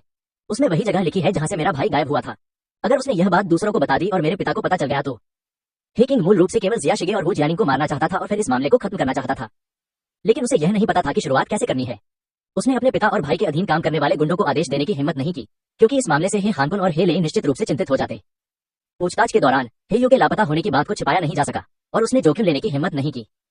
लेकिन हे किंग उन दूसरे गुंडों को नहीं जानती थी। वह तो बस एक अमीर घर की लड़की थी जिसका इन गुंडों से कोई वास्ता नहीं था, वरना वह हेयू से शिया शिगे को सबक सिखाने के लिए न कहती। हे किंग जितना ज्यादा इसके बारे में सोचती गई उतनी ही ज्यादा वह उलझन और चिंता में पड़ गई। बाहर मौसम ठंडा हो रहा था और लू सिक्सुए कमजोर महसूस कर रही थी, इसलिए उसके कमरे में हीटर चालू कर दिया गया। तापमान थोड़ा अधिक था और हे किंग के माथे पर पसीने की एक पतली परत आ गई। ये सुनकर लू सिक्सुए ने थोड़ा सा माथा सिकुड़ा। उसे लगा कि अगर जिया शिगे सच में ये बात बताना चाहता तो वह बहुत पहले ही बता चुका होता, अब तक इंतजार नहीं करता। हे परिवार धनी और शक्तिशाली है और संगठित अपराध में शामिल है। शिया शिगे और यांग ली का परिवार साधारण ग्रामीण लोग हैं जिनके पास कोई शक्ति या प्रभाव नहीं है। अब जब हे परिवार का बेटा लापता है तो शिया शिगे के पास शायद छिपने का भी समय नहीं है, तो वह इस मामले में खुद कैसे शामिल हो सकता है। हे किंग की घबराहट देखकर लू सिक्सुए को थोड़ी सी घृणा हुई। हे किंग केवल शक्तिशाली दिखती थी और आमतौर पर एक दबंग युवती की तरह व्यवहार करती थी, लेकिन वास्तव में वह कठिनाइयों का सामना करने पर घबरा जाती थी और अक्सर उसे योजनाएं बनाने के लिए खुद पर निर्भर रहना पड़ता था। लू सिक्सुए पहले तो हे किंग को अपना विश्लेषण बताना चाहती थी और उसे दिलासा देना चाहती थी कि वह चिंता न करे। जिया शिगे तो बस एक साधारण व्यक्ति था और उसके लिए इस बात को लेकर इतना हंगामा करने का कोई कारण नहीं था। लेकिन इससे पहले कि वह सांत्वना के शब्द कह पाती, लू सिक्सुए को अचानक वार्ड में लूबो द्वारा कही गई बातें याद आ गईं। लूबो ने उस समय कहा था कि चूंकि लू सिक्सुए लू परिवार से नहीं थी, इसलिए उसके जीन अच्छे नहीं थे। लूबो ने यह भी कहा कि अगर उन्हें पता होता कि यही नतीजा होगा तो शीगे के वापस आने पर उन्हें लू सिक्सुए को बाहर निकाल देना चाहिए था। लू सिक्सुए को अनिच्छा महसूस हुई। क्यों? शिया शिगे ने बिना कुछ किए इतनी आसानी से जीत कैसे हासिल कर ली? मैंने इतने वर्षों तक लूबो और जुइलान का साथ क्यों दिया, लेकिन अंत में उन्होंने फिर भी मुझे छोड़ दिया और शिया शिगे को चुना। लू सिक्सुए ने मन ही मन उपहास किया। जब उसका खुद का जीवन सुखमय नहीं था तो जिया शिगे का जीवन सुखमय क्यों होना चाहिए? चूंकि लूबो और जुइलान ने शिया शिगे को अपनी बेटी के रूप में चुना था, इसलिए वह लूबो और जुइलान को अपनी ही बेटी को खोने का दर्द चखाएगी। ये सोचकर लू सिक्सुए ने हे किंग को पीछे खींचा, उसे दिलासा दिया और धीरे से कहा, श्याओ किंग, यह मत भूलो कि तुम्हारा अभी भी एक मंगेतर है। हे किंग की असमंजस भरी निगाहों के सामने लू सिक्सुए ने फुसफुसाते हुए कहा, अगर हम शिया शिगे की समस्या का समाधान करना चाहते हैं और भविष्य की परेशानियों को दूर करना चाहते हैं तो हम भाई हे और चाचा हे के लोगों पर भरोसा नहीं कर सकते। हम केवल तुम्हारी मंगेतर को ही ढूंढ सकते हैं। झाओ हुईफेंग के अधीन कई लोग हैं। इससे भी महत्वपूर्ण बात यह है कि आपके मंगेतर के रूप में उसके पास आपको धोखा देने का कोई कारण नहीं है। अगर हेयू बेटा न होता तो दामाद बनने का मौका मिल सकता था। हे परिवार में आपकी स्थिति स्थिर होने पर ही उसे अधिक लाभ मिल सकता था। श्याओ किंग, अब तुम्हारे हित एक जैसे हैं, वह तुम्हारी मदद जरूर करेगा। जब लू सिक्सुए ने पहली बार झाओ हुईफेंग का जिक्र किया तो हे किंग ने अनजाने में ही भौहें सिकोड़ ली। वह दिल से झाओ हुईफेंग को नापसंद करती थी और उससे कुछ और कहना नहीं चाहती थी। हे किंग रूप रंग को लेकर बेहद जुनूनी थी। उसे सिर्फ सुंदर लड़के ही पसंद थे और वह झाओ हुईफेंग के रूप रंग से मंत्रमुग्ध हो गई थी। सगाई होने के बावजूद हे किंग ने झाओ हुईफेंग के साथ रहने से इनकार कर दिया और उससे यथासंभव दूर रहने लगी। लेकिन जब हे किंग ने लू सिक्सुए का विश्लेषण सुना तो उसे लगा कि लू सिक्सुए की बातें तर्कसंगत थीं। हे किंग ने सोचा, लू सिक्सुए सही कह रही थी। वह और झाओ हुईफेंग हितों के मामले में एक ही समुदाय के सदस्य थे। केवल झाओ हुईफेंग ही उसे धोखा नहीं देगा। इसके अलावा झाओ हुईफेंग सक्षम था, वह निश्चित रूप से उसकी मदद करेगा। लू सिक्सुए ने हे किंग के भावुक चेहरे को देखकर उसे समझाना जारी रखा, श्याओ किंग, झाओ हुईफेंग एक समझदार आदमी है। वह अक्सर सामाजिक समारोहों में जाता है और उसके अधीन कई लोग हैं। अगर उसे शिया शिगे से निपटना है तो उसके पास हमसे ज्यादा तरीके होंगे। वह इस मामले में तुम्हारी मदद करेगा और यह पूरी तरह से कारगर साबित होगा। हे किंग सुनते हुए बार बार सिर हिला रही थी। लू सिक्सुए ने जैसा कहा था, प्राकृतिक आपदाओं और अराजकता के समय में झाओ हुईफेंग वाकई एक भरोसेमंद व्यक्ति थी। ये सोचकर हे किंग को लगा कि झाओ हुईफेंग को अस्वीकार करने की उसकी इच्छा थोड़ी कम हो गई है। हे किंग ने कुछ राहत के साथ लू सिक्सुए का हाथ थामते हुए कहा, जुए, मैं भाग्यशाली हूं कि तुम मेरे साथ हो, वरना मुझे सच में नहीं पता कि मैं क्या करती। लू सिक्सु मुस्कुराई और सिर हिलाते हुए बोली, कोई बात नहीं श्याओ किंग, हम अच्छी बहनें हैं। अच्छी बहनों को एक दूसरे की मदद करनी चाहिए। लू सिक्सुए की सच्ची आंखों को देखकर हे किंग ने सोचा, काश लू सिक्सुए सचमुच उसकी बहन होती। वह सचमुच चाहती थी कि उसकी एक बहन हो जो उसका साथ दे। इसी समय नीचे से दरवाजे खुलने और बंद होने की आवाज सुनाई दी। हे किंग थोड़ी असमंजस में थी। इस समय घर में कौन आएगा? उसने अभी अभी ऊपर आई एक युवा नर्स को बुलाया और पूछा, नीचे से ये कैसी आवाज आ रही है? क्या मेरे पिताजी वापस आ गए हैं? छोटी आया ने सिर हिलाकर जवाब दिया, मालिक अभी तक वापस नहीं आए हैं। सिस्टर लिली यहाँ है। अनुमान है कि मालिक आज रात तक वापस आ जाएंगे, इसलिए उन्होंने सिस्टर लिली को पहले से तैयारी करने के लिए बुलाया है। जब हे किंग ने बहन लिली शब्द सुना तो उसने भौहें चढ़ाई और दाई को जाने का इशारा किया। हे किंग के नाखुश चेहरे को देखकर लू सिक्सुए ने उत्सुकता से पूछा, श्याओ किंग, तुम्हें क्या हुआ है? हे किंग ने चिढ़कर लू सिक्सुए से कहा, यह झाओ लिली मेरे पिता की रखैल है। वह कितनी बेशर्म है, वह मेरी माँ के जीवित रहते ही मेरे पिता की रखैल रही है। जब हे किंग बच्ची थी तो वह अक्सर अपने माता पिता को मालकिन के बारे में झगड़ते हुए सुनती थी। हे हानकुन ने कई बार अपनी पत्नी को धोखा दिया और पत्नी द्वारा पकड़े जाने के बाद भी उसे कोई पछतावा नहीं हुआ। श्रीमती हे लंबे समय तक दुखी और क्रोधित रही और हे यू को जन्म देने के कुछ ही समय बाद उनका देहांत हो गया। श्रीमती हे के देहांत के बाद इस दुनिया में किसी को भी हे किंग की परवाह नहीं रही, इसलिए हे किंग को अपने जीवन में सबसे ज्यादा नफरत उस मालकिन से थी जो दूसरों के परिवारों को तोड़ देती थी। हे किंग को रखैले रखना बिल्कुल पसंद नहीं है और उसे वे लोग भी नापसंद हैं जो दूसरों के परिवारों में दखल देते हैं, इसलिए वह जिया शिगे से नफरत करती है जो लू सिक्सुए के परिवार को उससे छीनना चाहती है। हे किंग को झाओ लिली की याद आते ही गुस्सा आ गया। उसने लू सिक्सुए से कहा, जुए, ये झाओ लिली बहुत परेशान करती है। वो हमेशा से मेरे पापा से शादी करके श्रीमती हे बनना चाहती है। तुम इन दिनों मेरे घर पर रह रही हो, अगर गलती से भी उससे मिल जाओ तो बस उसे नजरअंदाज कर देना। यह सुनकर लू सिक्सुए मुस्कुरा उठी। उन्होंने हे किंग का हाथ थामते हुए धीरे से कहा, चिंता मत करो शियाओ किंग, तुम्हारा दुश्मन मेरा दुश्मन है, चाहे कुछ भी हो जाए मैं हमेशा तुम्हारे साथ खड़ी रहूंगी। मैं कभी भी उसे पसंद नहीं करूंगी जिसे तुम पसंद नहीं करती। लू सिक्सुए की यह बात सुनकर हे किंग के दिल में एक गर्माहट सी दौड़ गई। उसने लू सिक्सुए का हाथ थाम लिया और भावुक होकर सिर हिलाया, मानो उसे कोई अपना साथी मिल गया हो। झाओ लिली एक खास तौर पर डिजाइन किए गए लग्जरी ब्रांड के हैंडबैग को लिए हुए स्पोर्ट्स कार से बड़े ही सलीके से बाहर निकली। उसने एक काली स्लिम ड्रेस पहनी हुई थी जो उसकी पतली कमर को उभार रही थी और पैरों में ऊंची हील वाली सैंडल पहनी हुई थी, जिससे उसका पहले से ही लंबा कद और भी पतला और आकर्षक लग रहा था। जैसे ही वह हे परिवार के विला में दाखिल हुई, आयाओं का एक समूह उसके पास आया और उसे घेर लिया। वे तुरंत उसका हैंडबैग लेने और चप्पल पहनाने में मदद करने के लिए दौड़ पड़ी और बहुत ध्यान से उसकी देखभाल करने लगी। झाओ लिली ने आत्मविश्वास से भरे चेहरे के साथ चप्पलें पहनी और विला में अपने कमरे में चली गई। उन्होंने अपने पीछे आ रही आया से पूछा, मेरे पति आज रात के खाने के लिए घर जा रहे हैं, क्या वे सभी व्यंजन तैयार हैं जिनका मैंने पहले जिक्र किया था? उसने एक पल सोचा और फिर कहा, मेरे पति ने कहा कि आज उनके गले में तकलीफ है, इसलिए हम वो 2 मसालेदार व्यंजन नहीं परोसेंगे। आया ने जल्दी से सिर हिलाया और जवाब दिया, बहन लिली चिंता मत करो, रसोई आपके निर्देशों के अनुसार तैयार है। ये सुनकर झाओ लिली ने सिर हिलाया, फिर ड्रेसिंग टेबल के सामने बैठ गई और अपने गहने उतारने लगी। आईने में झाओ लिली का सुंदर चेहरा प्रतिबिंबित हो रहा था। हालांकि वह बेहद खूबसूरत नहीं थी, फिर भी वह सौम्य और मनमोहक दिखती थी, जिससे लोगों को एक सहज और आत्मीय अनुभूति होती थी और वह घर के लिए उपयुक्त प्रतीत होती थी। हालांकि उनकी उम्र 40 से अधिक है, लेकिन समय का उनके चेहरे पर कोई खास असर नहीं दिखा है, बल्कि इससे उनका स्वभाव और भी सौम्य और कोमल हो गया है। झाओ लिली गरीबी में पैदा हुई और कम उम्र में ही वेश्यावृत्ति के धंधे में उतर गई। उस दौर में जब कई महिलाएं भारी मेकअप करती थीं, तब वह पानी से खिलते कमल की तरह पवित्र और सुंदर थी। कुछ लोगों ने तो मजाक में इसे इस प्रकार भी वर्णित किया, झाओ लिली के आते ही अश्लील महिलाओं की यह प्रतियोगिता तुरंत समाप्त हो गई। परिणाम स्वरूप जल्द ही उस पर तत्कालीन अंडरवर्ल्ड बॉस हे हानकुन की नजर पड़ गई। कम उम्र में ही वह हे हानकुन की प्रेमिका बन गई और यहाँ तक कि हे हानकुन के बच्चे की मां भी बन गई। लेकिन उस समय श्रीमती ही ऐसी महिला नहीं थी जिनसे हल्के में लिया जा सके। जब भी श्रीमती हे को पता चलता कि हे हानकुन के आसपास की कोई महिला गर्भवती है, तो वह उनके घर आती और उनसे गर्भपात कराने के लिए पैसे मांगती। जिन लोगों ने गर्भपात कराने से इनकार कर दिया, उन सभी मामलों को श्रीमती हे ने बिना किसी अपवाद के चुपचाप निपटा दिया। श्रीमती हे की बहुत अच्छी प्रतिष्ठा थी, इसलिए झाओ लिली ने किसी को भी यह बताने की हिम्मत नहीं की कि वह गर्भवती है। लेकिन वह गर्भपात कराने को तैयार नहीं थी। वह जानती थी कि उसके जैसी महिला के लिए अगर उसे अपनी जिंदगी बदलनी है तो बच्चा एक अपरिहार्य हथियार है। इसलिए झाओ लिली चुपके से बिना किसी को बताए भाग निकली। झाओ लिली ने एक सुनसान जगह ढूंढी, एक घर किराए पर लिया और अकेले ही बच्चे को जन्म दिया। कुछ दिनों बाद श्रीमती हे का अप्रत्याशित रूप से निधन हो गया और झाओ लिली फिर से वापस आ गई। संयोगवश हे हानकुन भी उसे भूल नहीं सका और जल्द ही वे दोनों एक बार फिर एक दूसरे के साथ उलझ गए। झाओ लिली लोगों के दिलों को जीतना जानती है और उसमें पर्याप्त धैर्य है। वह जानती है कि हे हानकुन को क्या पसंद है और वह हे हानकुन की सेवा में अपना दिल और ऊर्जा समर्पित करने को तैयार है। हाल के वर्षों में हे हानकुन के आसपास कई महिलाएं आई और गईं, लेकिन केवल झाओ लिली की सेवा ने ही उन्हें सबसे अधिक सहज महसूस कराया। झाओ लिली को उसकी पसंद और मालिश की तीव्रता का पूरा ज्ञान था। जब तक झाओ लिली आसपास होती, उसे ज्यादा कुछ कहने की जरूरत नहीं पड़ती थी और उसकी सभी जरूरतें पहली बार में ही पूरी हो जाती थी। इसलिए भले ही झाओ लिली अब युवा नहीं है, हे हानकुन हमेशा उन्हें अपने साथ रखता है। हालांकि झाओ लिली को कभी कोई औपचारिक दर्जा प्राप्त नहीं था, फिर भी वह कुछ महीने पहले हे परिवार में अक्सर प्रवेश करने में सक्षम थी और हे परिवार के विला में सफलतापूर्वक अपना एक कमरा प्राप्त कर लिया था। आपको पता है, इससे पहले हे हानकुन अपने बच्चों की देखभाल करता था और कभी किसी महिला को घर नहीं लाता था। झाओ लिली पहली महिला थी जिसे इस विला में आने जाने की अनुमति मिली थी। इसके अलावा झाओ लिली बहुत ही सक्षम थी और वह दयालुता और बल दोनों का प्रयोग करती थी, इसलिए घर के नौकर और दाया झाओ लिली को आधी औरत की तरह मानते थे और जरा भी उसकी उपेक्षा करने की हिम्मत नहीं करते थे। झाओ लिली के पीछे खड़ी आया ने सावधानी से कहा, बहन लिली, आप इन कुछ दिनों से यहाँ नहीं आई हैं। बड़ी मालकिन अपने साथ एक सहेली को लेकर आई हैं और घर पर ही रह रही हैं। ये सुनकर झाओ लिली स्तब्ध रह गई और ऊपर देखकर पूछा, दोस्त, लड़का है या लड़की? दाई ने मुस्कुराते हुए जवाब दिया, यह एक लड़की है। उसका गर्भपात हो गया था और जन्म देने के बाद वह हमारे पास आराम करने आई थी। ये सुनकर झाओ लिली थोड़ी हैरान हुई और उसने पूछा, आप प्रसवोत्तर अवधि के दौरान यहाँ कैसे रह सकते हैं? आप ऐसा कैसे कर सकते हैं? आपको पता है, हे किंग की अभी अभी सगाई हुई है, लेकिन वह अपने साथ एक ऐसी सहेली को लेकर आई है जो प्रसव के बाद आराम कर रही थी। दाई ने तिरस्कार भरी मुस्कान के साथ जवाब दिया, कहा जाता है कि वह पूर्व धनी लू परिवार की सबसे बड़ी बेटी है। उसका परिवार दिवालिया हो गया और उसने अपना बच्चा खो दिया। उसे उसके मायके और उसके पति के परिवार दोनों ने घर से निकाल दिया। उसके पास रहने की कोई जगह नहीं थी, इसलिए बच्चे को जन्म देने के बाद वह यहाँ आराम करने आई है। एक पॉप की आवाज के साथ झाओ लिली के हाथ में मौजूद नाजुक और छोटे रत्न वाले झुमके जमीन पर गिर गए। दाई ने झाओ लिली के अचानक बेहद जटिल हो चुके चेहरे पर ध्यान नहीं दिया। वह मन ही मन बड़बड़ाती रही, आपने कहा था कि यह युवती वाकई कुछ अलग है। अभी अभी उसकी सगाई हुई है और शादी नहीं हुई है। प्रसव के बाद वह दूसरों को अपने घर में देखभाल के लिए कैसे बुला सकती है? ये युवती बहुत नासमझ है। बहन लिली, आपको इस बारे में उसके पति से बात करनी होगी। झाओ लिली ने गहरी सांस ली, अपनी आंखें बंद की और जवाब दिया, मुझे इसके बारे में पता है। आप पहले बाहर जाइए। दाई ने झाओ लिली के चेहरे के भाव देखकर सोचा कि वह हे किंग की वजह से नाराज है। उसने कुछ और कहने की हिम्मत नहीं की और जल्दी से बाहर निकलकर दरवाजा बंद कर दिया। सीढ़ियों से नीचे उतरते हुए आया को थोड़ा गर्व महसूस हुआ। वह जानती थी कि हे किंग हमेशा चुपके से झाओ लिली के लिए मुसीबत खड़ी करता रहता था। हालांकि झाओ लिली हे किंग के प्रति सहनशील प्रतीत होती थी, लेकिन आया को लगता था कि उसके मन में हे किंग के प्रति घृणा न होना असंभव था।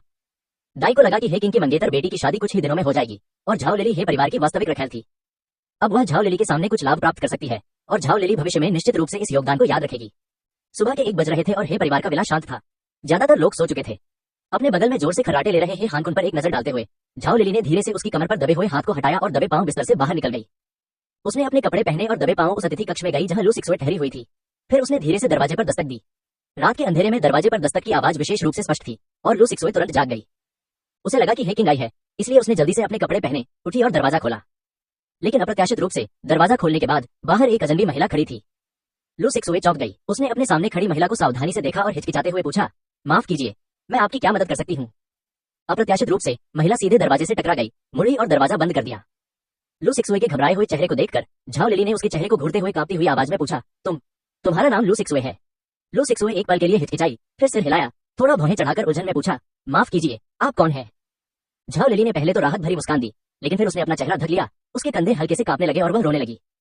काफी देर बाद जब लू सिक्सवे असमंजस में थी और कुछ समझ नहीं पा रही थी, तब झाओ लिली शांत हुई और रोते हुए स्वर में बोली, बच्ची, मैं तुम्हारी माँ हूँ। यह सुनकर लू सिक्सवे ने हैरानी से चिल्लाकर कहा, क्या? झाओ लिली ने तुरंत आगे बढ़कर लू सिक्सवे का मुंह ढक दिया और उसके कान में फुसफुसाते हुए कहा, चुप रहो बच्ची, अपनी आवाज धीमी रखो, हे परिवार को मत जगाओ। झाओ लिली ने अपनी बात समाप्त करने के बाद अपने चेहरे से आंसू पोंछे। उसने सदमे में डूबी लू सिक्सवे को बिस्तर पर बिठाया और उसे उस वर्ष के अपने अनुभव के बारे में विस्तार से फुसफुसाकर बताया। जब झाओ लिली को पता चला कि वह गर्भवती है, तो उसने बच्चे को जन्म देने का दृढ़ निश्चय किया, क्योंकि वह जानती थी कि एक पुरुष का प्यार अविश्वसनीय होता है और उसे सौदेबाजी के हथियार के रूप में एक बच्चे की आवश्यकता थी। हालांकि श्रीमती हे के दबदबे के कारण झाओ लिली को हे हानकुन से चुपके से निकलने और छिपने के लिए केवल एक बहाना ढूंढना पड़ा। उसने कस्बे में एक घर किराए पर लिया और अकेले ही लू सिक्सवे को जन्म दिया। बाद में आर्थिक तंगी के कारण उसने बच्चे को जन्म देने के बाद मकान मालिक के पास छोड़ दिया और नौकरी की तलाश में निकल गई। उस समय धनी लू परिवार को एक दाई की आवश्यकता थी और झाओ लिली ने नौकरी के लिए आवेदन किया। लू परिवार पहुंचने पर झाओ लिली को पता चला कि श्रीमती लू जुइलान ने अभी अभी एक बच्ची को जन्म दिया है। झाओ लिली ने चुपके से बच्ची को देखा और पाया कि बच्ची दिखने में और आकार में बिल्कुल उसकी अपनी बेटी जैसी थी। तभी उसके मन में एक खतरनाक विचार आया। वह अपने बच्चे को श्रीमती लू के बच्चे से बदलना चाहती थी। झाओ लिली ने मूल रूप से बच्चे को खुद पालने और फिर सही अवसर मिलने पर उसे हे हानकुन से मिलवाने की योजना बनाई थी। लेकिन जब वह लू परिवार में आई और लू परिवार का माहौल देखा, तो उसे लगा कि उसकी बेटी के लिए सबसे अच्छा विकल्प हे परिवार में वापस न लौटना है। सबसे पहले तो हालांकि हे हानकुन अमीर नहीं है, लेकिन हे परिवार संगठित अपराध में शामिल है और स्वच्छ और धनी लू परिवार की तुलना में कहीं कम स्थिर है। दूसरे, भले ही हे हानकुन अपनी बेटी को स्वीकार कर ले, वह केवल एक नाजायज बेटी ही हो सकती है। एक धनी परिवार में नाजायज बच्चों को सार्वजनिक रूप से नहीं देखा जा सकता है और किसी की अपनी बेटी का जीवन श्रीमती हे के बच्चों की छाया में ही बीतने के लिए नियत होता है। यदि दोनों बच्चों की अदला बदली हो जाए और उसकी अपनी बेटी लू परिवार की बेटी बन जाए, तो यह उसे हे परिवार में वापस लाने और उसे नाजायज बेटी बनाने से बेहतर होगा। एक बार जब यह विचार झाओ लिली के मन में आ गया, तो इसे कभी भी दूर नहीं किया जा सका। झाओ लिली हर दिन इस योजना को लागू करने के बारे में सोच रही है। कुछ दिनों बाद मानो भगवान भी उसकी मदद कर रहे हों, लू परिवार की बेटी की देखभाल करने वाली प्रसवोत्तर दाई को घर पर कुछ काम आ गया और उसने आधे महीने की छुट्टी ले ली। इसलिए झाओ लिली ने प्रसवोत्तर दाई के रूप में कार्यभार संभालने और आधे महीने के लिए बच्चे की देखभाल करने की पेशकश की। श्रीमती लू को शांत और संयमित देखकर और यह जानकर कि उन्होंने पहले भी बच्चे को जन्म दिया था, वे मान गईं।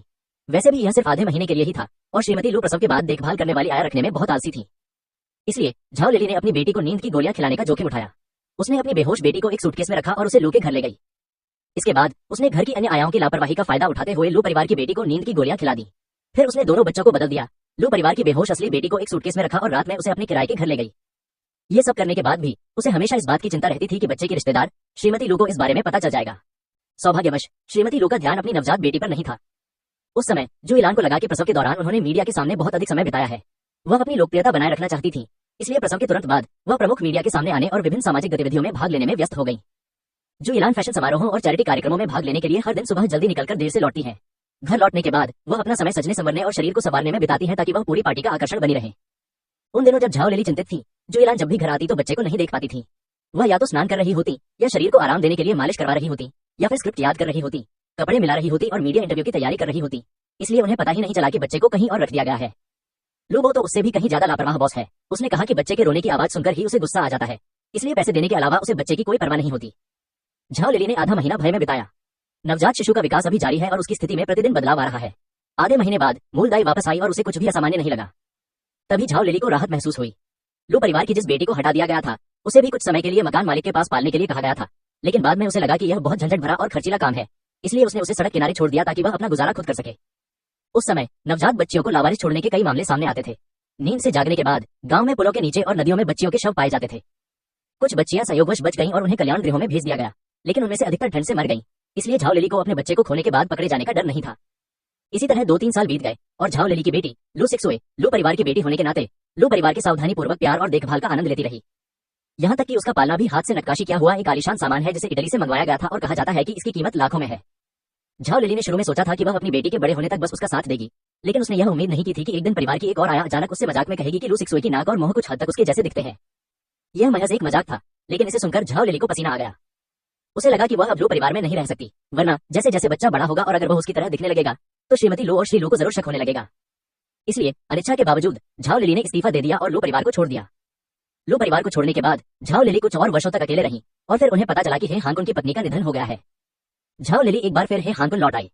हे हानकुन बचपन से ही उसे कभी नहीं भूला था और कुछ मुलाकातों के बाद वे फिर से एक साथ हो गए। इन वर्षों में झाऊ लिली हे हानकुन के साथ रही है और ऐसा लगता है कि उसने एक मजबूत स्थिति स्थापित कर ली है, लेकिन वास्तव में वह हर दिन सावधानी पूर्वक अपना व्यवसाय चला रही है। श्रीमती ही के 3 वैध बच्चे आसानी से परेशान करने वाले नहीं है। हे लेई ने खुद आकर झाऊ लिली को चेतावनी दी कि वह बच्चा पैदा करने के बारे में न सोचे, इसलिए झाऊ लिली ने फिर से चुपके से लू सिक्सुए से मिलने जाने की हिम्मत नहीं की। बाद में जब झाऊ लिली को पता चला कि लू परिवार दिवालिया हो गया है तो उसने लू सिक्सुए के साथ फिर से मिलने और उसे चुपके से बाहर ले जाने के बारे में भी सोचा ताकि लू परिवार उसे किसी भी तरह से फंसा न सके। बाद में उसे पता चला कि लू सिक्सुए ने सोंग परिवार में शादी कर ली थी और सोंग परिवार के सबसे बड़े बेटे सोंग युहान की पत्नी बन गई थी। झाऊ लिली को यह जानकर राहत मिली कि सोंग परिवार संपन्न है, लेकिन अप्रत्याशित रूप से अगली बार जब मुझे लू सिक्सुए के बारे में खबर मिली तो वह हे परिवार से थी और लू सिक्सुए का गर्भपात हो गया था और उसे घर से निकाल दिया गया था। झाऊ लिली अब और संकोच नहीं कर सकी और अपनी बेटी को पहचानना चाहती थी। झाऊ लिली के रुक रुक कर बोले गए शब्दों को सुनने के बाद लू सिक्सुए इतनी हैरान रह गई कि वह काफी देर तक संभल नहीं पाई। लू सिक्सुए को विश्वास ही नहीं हो रहा था कि वह वास्तव में हे हानकुन की बेटी है। क्या वो और हे किंग सचमुच बहने हैं? लू सिक्सुए को ऐसा लगा जैसे उस पर बिजली का झटका लगा हो, जिससे उसे चक्कर आने लगे और वह एक पल के लिए सोचने में असमर्थ हो गई। झाऊ लिली ने धीरे से लू सिक्सुए का हाथ खींचा, भौहें चढ़ाकर पूछा, बच्ची तुम इस हालत में कैसे पहुंच गई? तुम्हारा गर्भपात क्यों हो गया? लू सिक्सुए ने अपना सिर हिलाया। उसने झाऊ लिली की बातों का जवाब नहीं दिया, बल्कि संदेह भरी नजर से पूछा, क्या तुम सच में मेरी माँ हो? क्या तुम्हें यकीन है? तुम्हारे पास इसे साबित करने के लिए क्या सबूत है? ये सुनकर झाऊ लिली स्तब्ध रह गई और फिर बोली, बच्चे अगर तुम्हें चिंता है तो तुम्हारे ठीक होने के बाद हम पितृत्व परीक्षण करवा सकते हैं। उसकी बात सुनकर लू सिक्सुए काफी देर तक सोचती रही। काफी देर बाद उसने थोड़ी हिचकिचाहट के साथ सिर हिलाया।